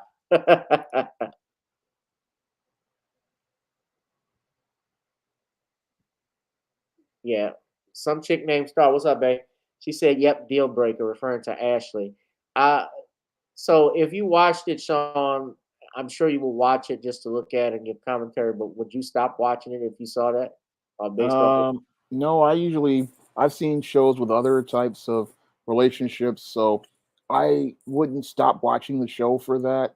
I mean, it's a subplot, so I would just finish the season and then I would move on. When my viewers want me to watch this show, so I'm gonna take a look at it for them because they donated the money for me to oh, okay, I watch. see. No, yeah, that's what it is because they asked me to look at it, but I Otherwise, you wouldn't watch it. no, I would have taken. I'd look at the first episode, but I wasn't really impressed because it came across like 90210, and that's basically what it is. It's like Fresh Prince of 90210 to me, and that's the type of stories they used to pull. But I just wish that if he wanted to do something different, he should have done it with different characters, and he would have probably been able to pick up an audience. I mean, I'm not a fan of the whole Ashley thing because that's not the character, and that's really if you want to do that with a character, if you want to change the orientation then do it with an original character. That's my only beef with Will Smith on it. But the whole thing is he's trying to make a 90210 type series, but he just should have just again called it something else, used different character names, and he probably would have gotten a bigger audience. Well, Hillary actually, and here's the thing, and this is spoilers for those who haven't seen it. When Hillary finds out that Ashley's crush likes Will, she actually threatens. She said, "Ash, you want me to go whip her ass and stuff like that?" Like she's all in supporting her for this. And look, I have LGBT, I have gay and lesbian colleagues.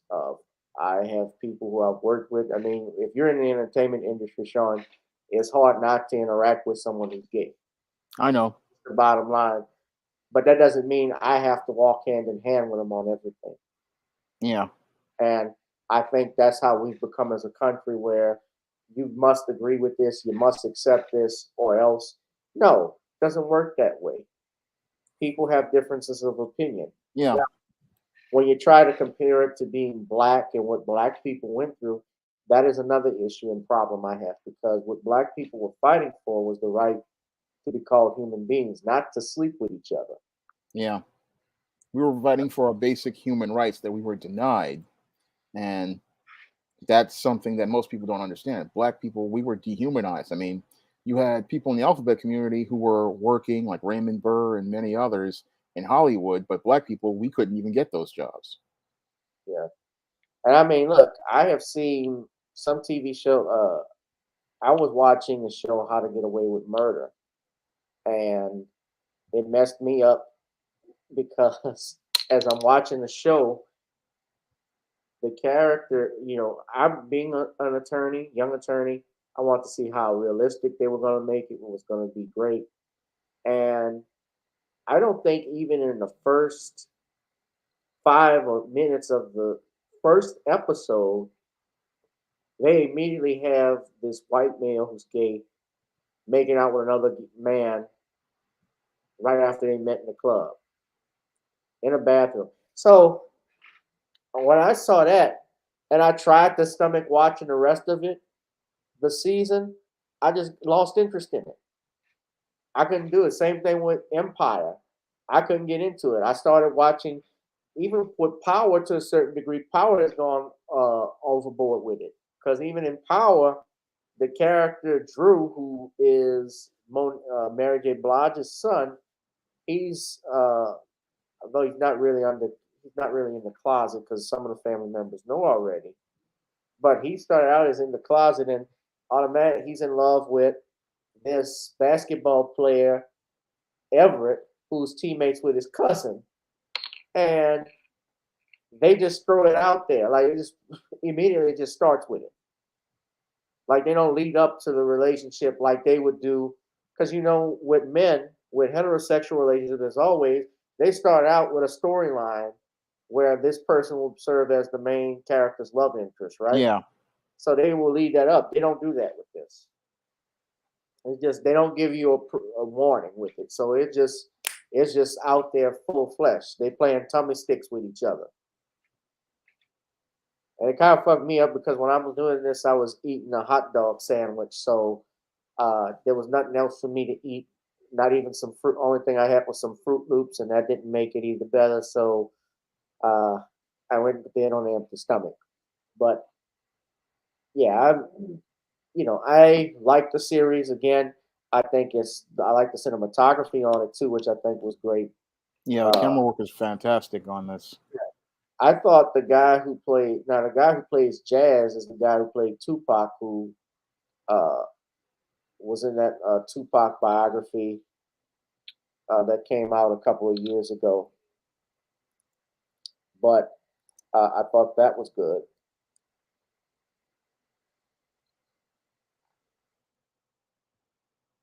But yeah, other than that, I don't know what else you think of the show. If anybody else has stuff to say, all eyes on me. Yeah, Demetrius Shipp is playing Jazz.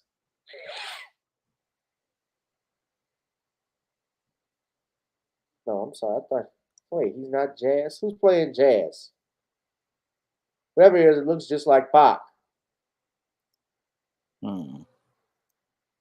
Oh, you know what? I think he played Jazz in. I mean, he played Pac in Straight Outta Compton. Jordan Jones.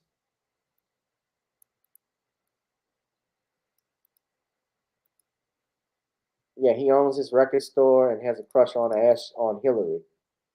About to say Ashley.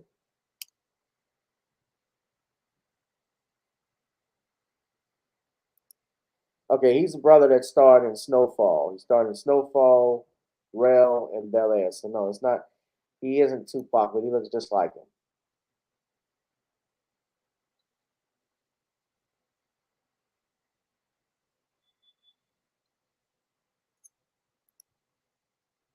But yeah, but Shawn, if you got anything else to say on it, by the way, this is the new Jeffrey. He is, Well, I would say that I will give Fresh Prince of 90210 a chance to see the entire season, and I plan on doing a video analyzing the entire season of Fresh Prince of 90210. But again, there's stuff that I like about this show, but there's a lot I really don't like about this show. I don't like Will. He's basically coming across like a Pookie to me, and what? it's not. He's coming across like Pookie to me, Oh, and he's not as balanced as the Will that your Quincy Jones created. Now, Quincy Jones, he was creating media for black people, but Will Smith, as I see it, he's creating black media that's for white people, and that's why we got the evil Carlton and all this other stuff. He's looking to pander to that mainstream audience. But what made Fresh Prince really fantastic was your Quincy Jones was making this show for black people, and he wanted to create positive images of black people. But your Will Smith, he's looking to pander, and that's why the show has all of these off elements, because he's trying to make it for this white audience that doesn't watch our content. now this guy, Benny Medina, that you see here, he is the inspiration for the Fresh Prince of Bel-Air. Yeah. He was the inspiration behind an executive producer.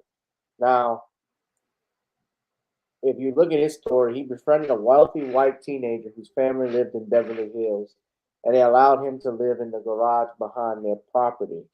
And then he attended Beverly Hills High, where he met Kerry Gordy and was a successful student. Kerry Gordy, of course, uh, was the son of Berry Gordy, who created Motown Records, and he became a producer and record executive. Now, he's gay in real life, and the guy who was originally supposed to play the Fresh Prince of Bel-Air was it's a rapper. I know his name. It's on the tip of my tongue.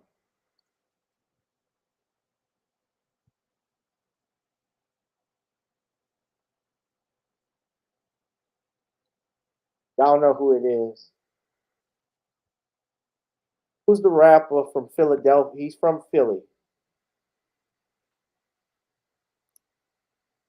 Ugh, it's on the tip of my tongue.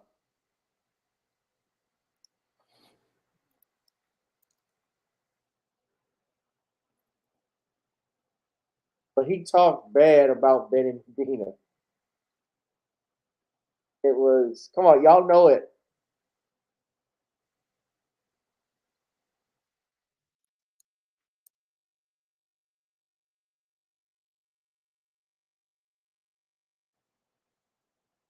MC Shawn, that's it. MC Shawn. So this is what he had to say. Listen to this.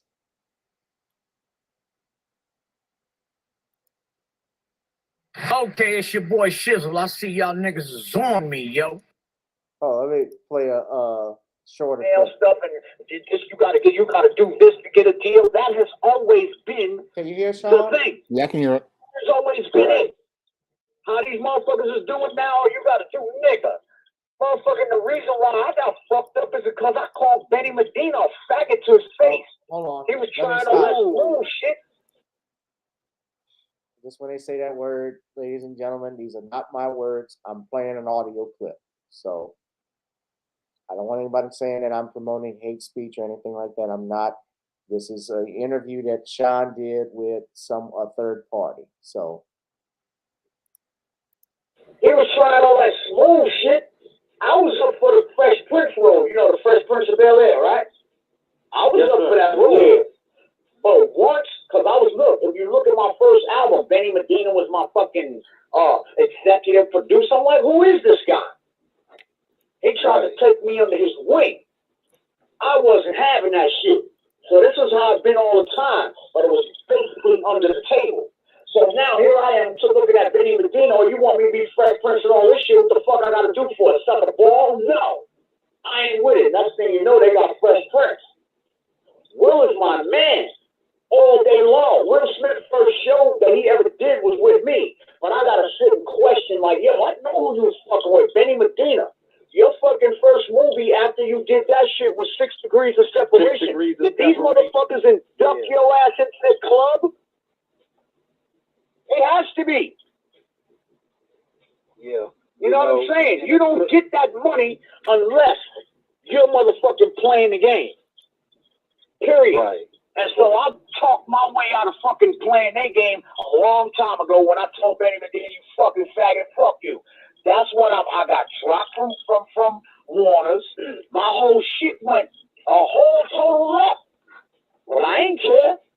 I'd rather be this way and living how I am now, doing what I've done, than to fucking have to look myself in the mirror and say I kissed Benny Medina's balls.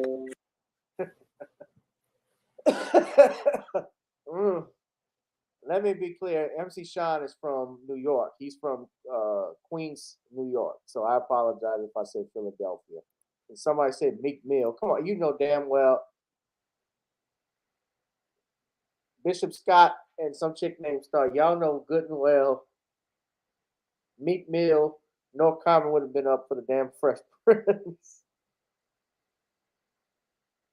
Yeah, MC Shawn was supposed to be from the was supposed to be the Fresh Prince. Shawn. And now I'm just figuring this out.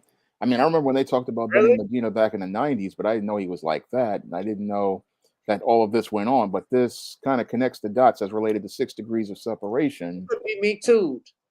Yeah. I think he was. They had some people that were alleging some stuff. Yeah. But yeah, So, Will Smith's first movie was 6 Degrees of Separation. Also known as 6 Degrees of, well, I'm not going to say that. Wait, what? I said I'm not going to say what I was going to say. Oh, what was it you were going to say? Well, put it in the chat. Well, I put it in the private chat so I'll know. But yeah, and Will Smith even said, I remember this, Will Smith even said he fell in love with Stocker Channing. Yeah. Huh? Huh? Y'all want to know what Stocker Channing looks like?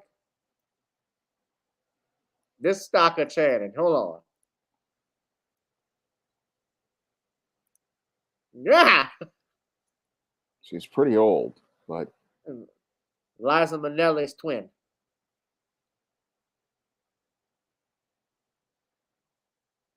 Ugh.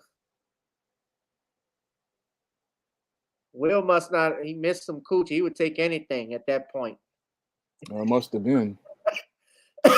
Damn. You fell in love with Stocker Channing. Well, he did get involved with Jada, so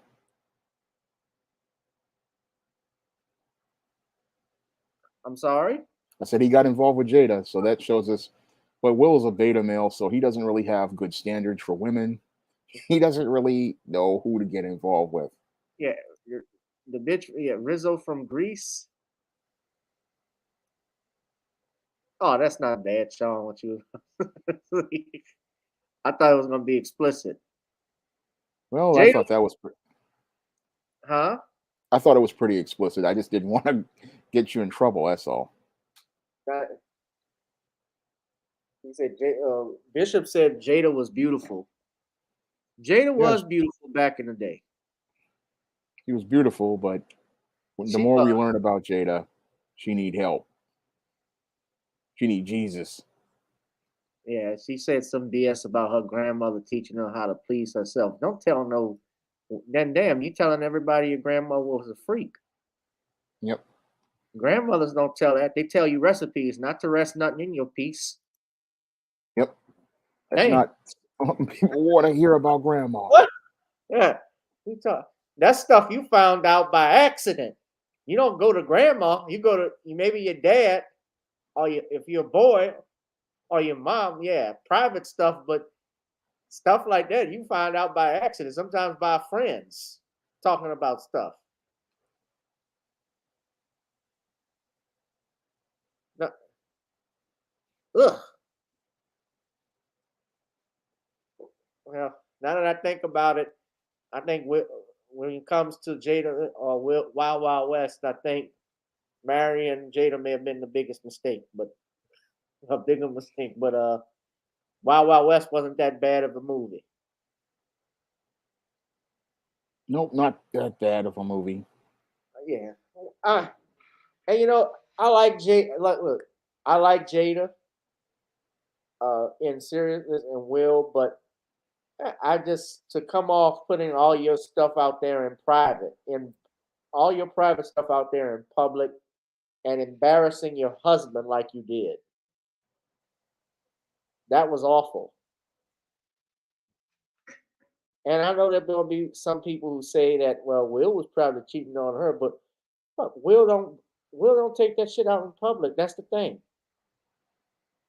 I don't sit you down on Facebook, the red table talk, to talk about you having sex with our son's best friend.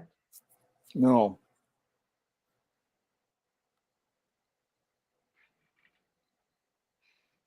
That family crazy as bad shit. Yeah, I think the daughter, she had an autobiography that was released.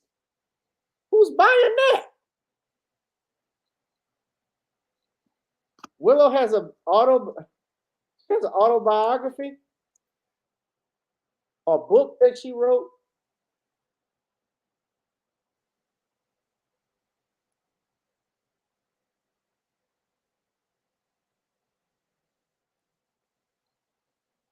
Black Shield Maiden. No, it's a novel. I apologize. Is this an autobiography? Yeah, I thought it was okay. So it's not an autobiography. This is a novel that she's written, and she's being slammed already for racist and Islamophobic content in the debut book.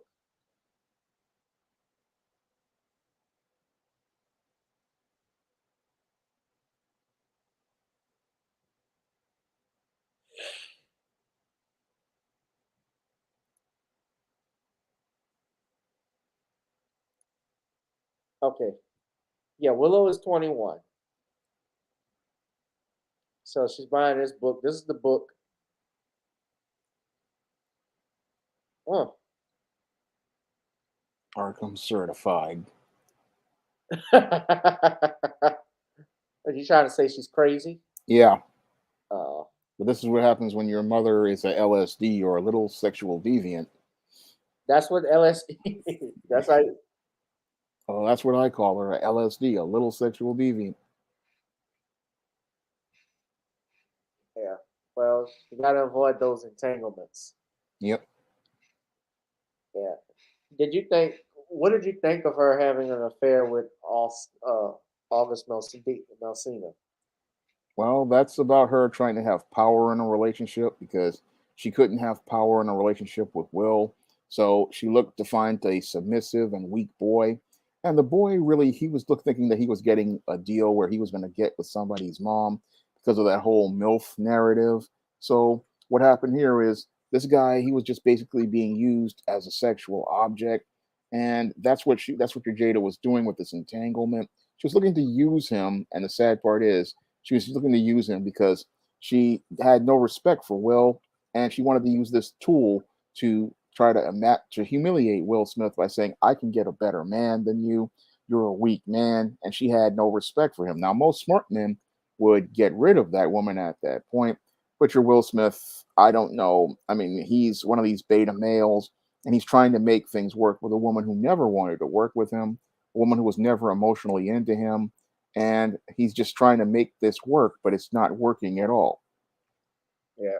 Well, I think of it too. You got to remember, August is also a teenager when this happened. Yeah. He's 19 or 20, and he probably has never. I mean, Jada Pinkett still somewhat got it. She's still an attractive woman. I am not going to knock her for that, but we just don't mess with her because we're grown. We understand the game. That she cray. Yeah. It's the stranger said Austin probably watched too much American Pie. Oh, he got Willow's mom. Oh, Willow's mom.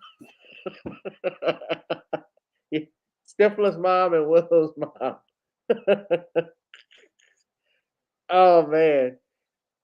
I wonder how Jaden though reacted because if you banged his mom. He would probably be embarrassed by that. I Yeah. would be embarrassed by that. And then he did the song. Ugh. But I know Will was embarrassed by it. I mean, Will was crying like he looked really like he was about to break down on that show. I would have flipped that table over. You? No, I would have never even been there. I've been like, look, you want to get with this dude? I leave you to this dude. He is now your Oh. man now because you committed adultery. We're done.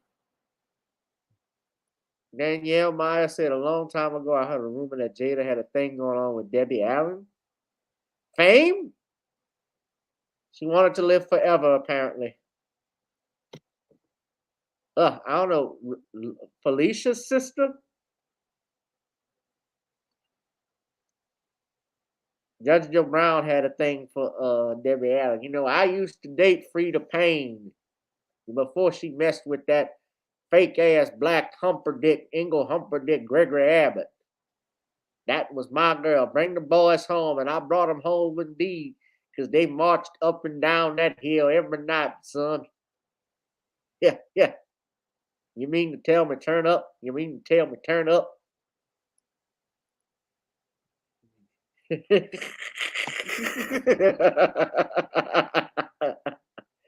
Oh yes, we gonna bang the gavel on the bench. Order in my court.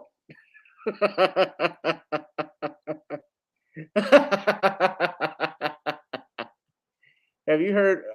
I heard Nell Carter was lesbian. I never heard that, but And when she died, she had a woman as her spouse, according to the death certificate. wow. But that's par for the course with Hollywood. Yeah, but I mean, Nell Carter, she went through a lot as a kid, being raped and so forth. She had a child, I believe, for that rape victim, but from rape victim. When she was the rape victim, he was the predator. But yeah, but Nell and Debbie Allen were good friends. Were close. And Nell Carter, yeah, I remember Give Me a Break. Give Me a Break, what else she had? Mr. Cooper, she was on Mr. Cooper. She did a lot of Broadway shows too. Yeah. Well, that's part of that life. Yeah, Broadway's filled with a lot of people who are part of the alphabet community. Oh yes. Yeah, I heard Give Me a Break, Give Me a Break. Now I know what it takes. Putting it new inside my old one, doing everything we could. You know the theme song, Shawn? Yeah, I heard about it from the 80s. I grew up watching those shows first run. Nothing can get me down. Woo-hoo. Come on, y'all. Give me a break. Give me a break, cause I sure need one. Give me a break. Yeah, yeah. I finally know where I belong. Give me a break. Yeah, yeah. That's Give from the me Rosie O'Donnell season, I think, and the No, it was from season 3 through yeah. 6, because originally it was a slower one. Yeah. Oh, brother Bishop Scott said she did a good job playing a mammy. Yep, that's what the show actually was. Well, Cosby, when she came along, and I think that was the only hit show for NBC along with Different Strokes, and then up until Cosby. Yeah, The Cosby Show was responsible in part for that show being canceled because he's playing a doctor, the wife is a lawyer. We don't need this anymore. Yeah, she was a maid for the chief, but she was best friends with the chief's wife. yep. And being that the wife was had died, her last request was that Nell take care of her family, and that's why she did that. But I mean, I used to watch those shows. Do I have looking back at it? Do you have anything against it? Well, Maybe. they were a product of their time. Yeah, just like in Living Color. Like when Jamie Foxx did Wanda, I used to bust out laughing with it because the shit was funny. It was funny in a comic vacuum. It works, but when we're talking about everything going on with the black man, with them putting on dresses and being effeminate, is it a problem? Yeah, it's a real serious problem. Yeah, there you go. Yeah. The feminizing and emasculation of the black man. Yeah. Yeah, this is season 4. Now I know what it takes. I'm putting in your face We don't want any for everything. Making a way, making over to late. Showing the whole world nothing can get me down. I had a crush on her. She's cute. Give me a break. Give me a break. I was more into Tootie from Facts of Life. What about you? I was a very little kid at that time. When Facts of Life came on? Yeah, I was like 7 or 8.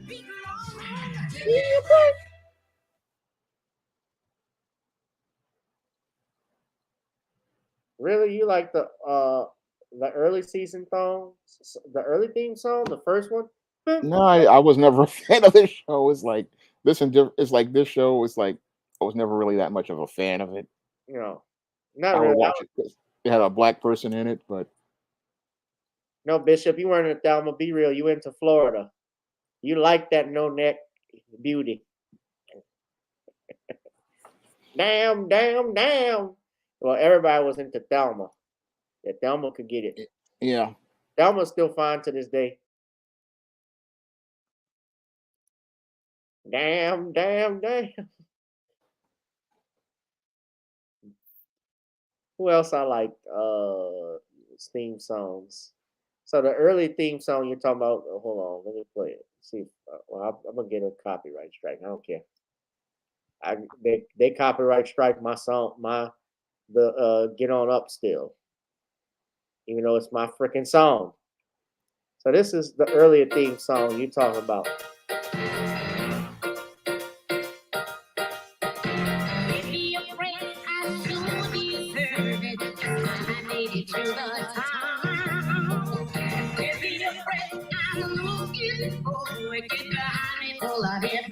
So they're talking about this. Are you talking about this? Yeah, there was 2 of them, so Yeah, that's the earliest one. oh, the show's on Tubi. Yeah. You really like that one, Boss and Queenie?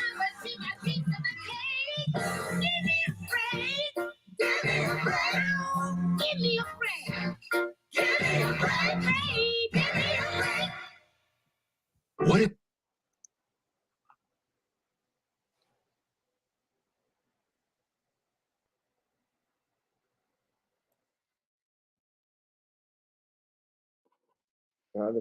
Jefferson's theme song is the best one. I think Sanford, yeah, Sanford's theme song, The Street Beater, which you know who wrote that Sanford and Son theme song? Quincy Jones.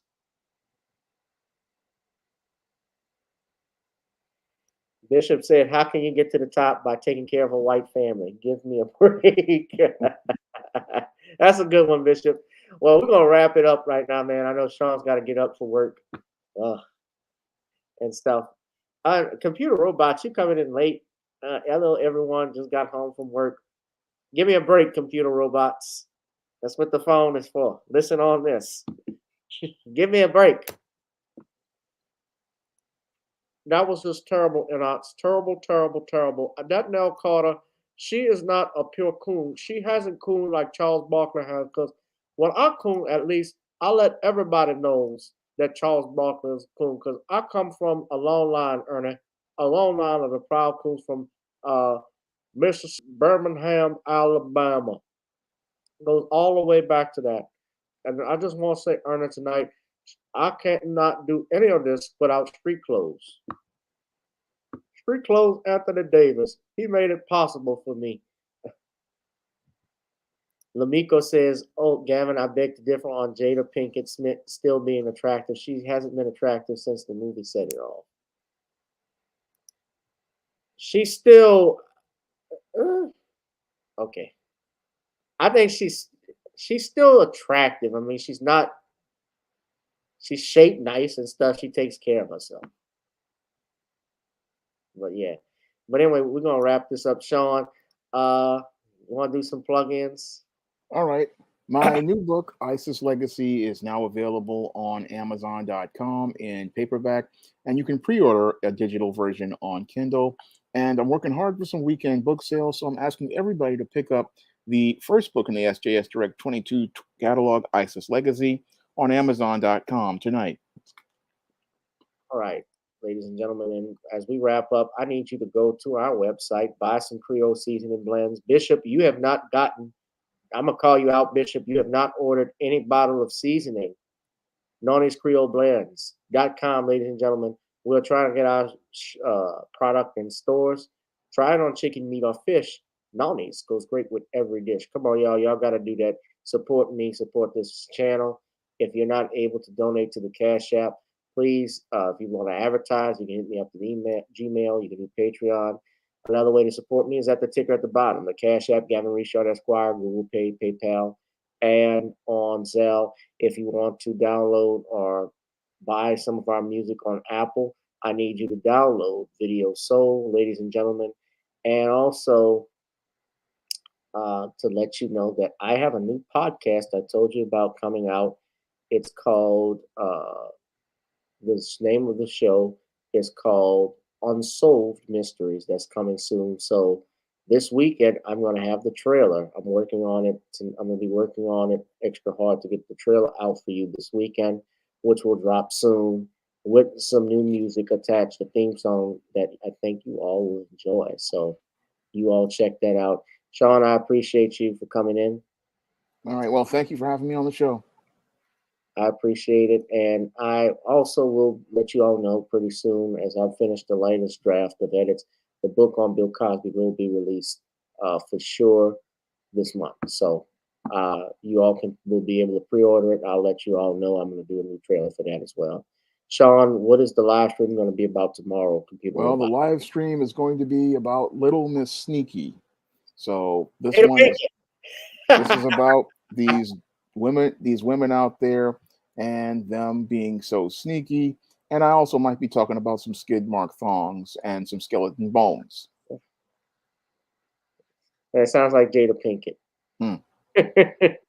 Stockard Channing. Ugh. I fell in love with Stockard Channing. Woohoo! Really, Will? Damn.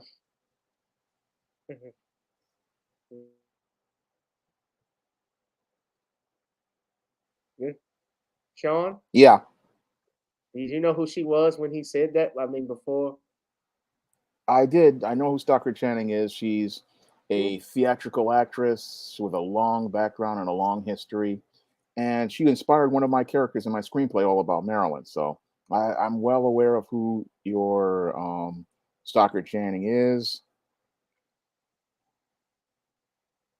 Yeah, well, I know she was in the movie Grease. Yeah, I've never watched Grease.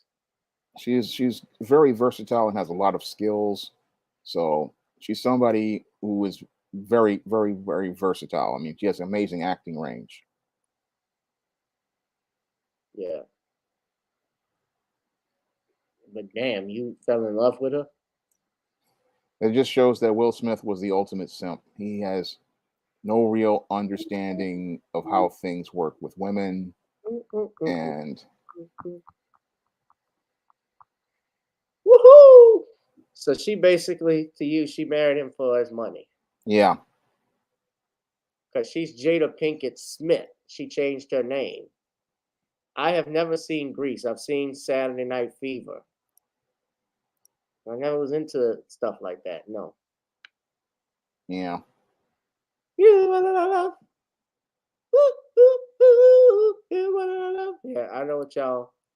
That's actually the second best selling soundtrack of all time after Saturday Night Fever. But of course, that has been surpassed by another soundtrack, and I know Shawn knows it. I forget. You have to know that one, Shawn. And Oh, Bodyguard. will always love you. Yeah, Bodyguard. Lamiko says, when we as Black people look back on those Black sitcoms from the mid to late 80s, some of them are quite embarrassing. Yeah, I can't watch them. I can't remember some of them. I thought Amen was okay. Amen was decent. 227 was good. But Different Strokes and Give Me a Break, I can't stomach them. Yeah. They had one in the 90s UPN did about, I think it was an autobiography. There was a comedy, but it was about slavery. Yeah, that was I forget what it's called, but The Curious Case of not Benjamin, but Desmond Pfeiffer, that's what it was Desmond called. Pfeiffer. And UPN put it on, and it was roasted. Right. It was called out. It was called The Secret Diary of Desmond Yeah, Pfeiffer. Secret Diary of Desmond Pfeiffer. And It was a minstrel show. Right. And it was about a Black English nobleman played by Shy McBride, who was chased out of the United Kingdom due to gambling debts and became Abraham Lincoln's valet.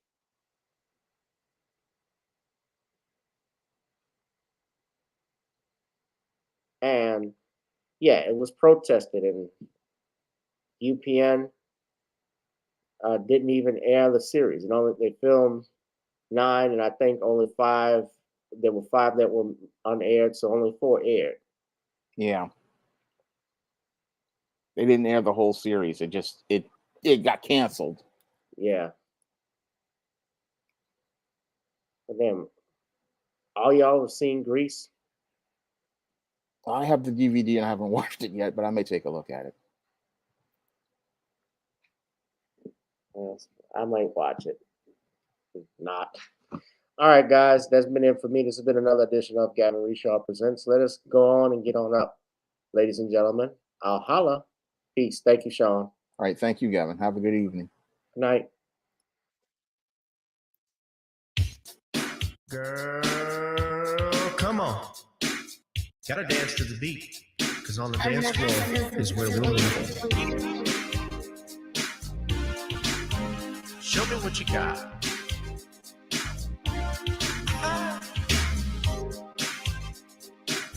Gotta feel the groove. Feel the groove, get on the floor. Get on the.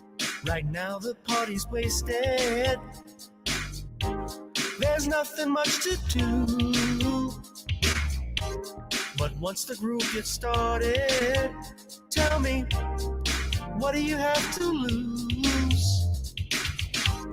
Just look into my eyes, girl, as we glide across the room. And what to my surprise now, The beat takes hold of you. Now if you're feeling like I'm feeling, so come on baby, let's start dealing. Time to get this party started. Ain't no time for the broken hearted. When the rhythm takes hold of you, there's only one thing left to do. Cause the beat is really moving. Time to get your body moving. Gotta get on up and move your body. Cause when the beat is really grooving, it's time to feel your body moving. Gotta get on up and shake something. Feel the groove, get on the floor. Get on up. Tell the DJ play the whispers. Rock steady in the mood. Put on earth, wind, and fire. Tonight we're gonna groove. Show me how you do the four corners. Electric slide or two. Hit the bus stop, I'll do the bunny hop, baby. It's really up to you. Now if you're feeling like I'm feeling, so come on baby, let's start dealing. Time to get this party started. Ain't no time for the broken hearted. When the rhythm takes hold of you, there's only one thing left to do. Cause the beat is really grooving. Time to get your body moving. Gotta get on up and move your body. Cause when the beat is really grooving, it's time to feel your body moving. Gotta get on up and shake something. Feel the groove, get on the floor. Get on up. Now, 2020 hasn't been the best year of all times. We've been dealing with death, the pandemic, racism, bad policing, and all the bad rhymes. But like Uncle Snoop once said, if you breathe and you achieve. And so, if you're ready, I need you all to get on up. Are you ready? 1 and 2 and 3 and 4. Get your butt on the dance floor. 5 and 6 and 7, 8. This jam we appreciate. We're gonna slide and step on the beat. On the dance floor is where we'll be. Feel the groove, get on the floor. Get on up and move your body. Cause when the beat is really grooving, it's time to feel your body moving. Gotta get on up and shake something. Feel the groove, get on the floor. Get on the floor, baby. Yeah, gotta get on up. Come on, baby, gotta get on up, baby. Feel the groove, get on the floor. Get on up.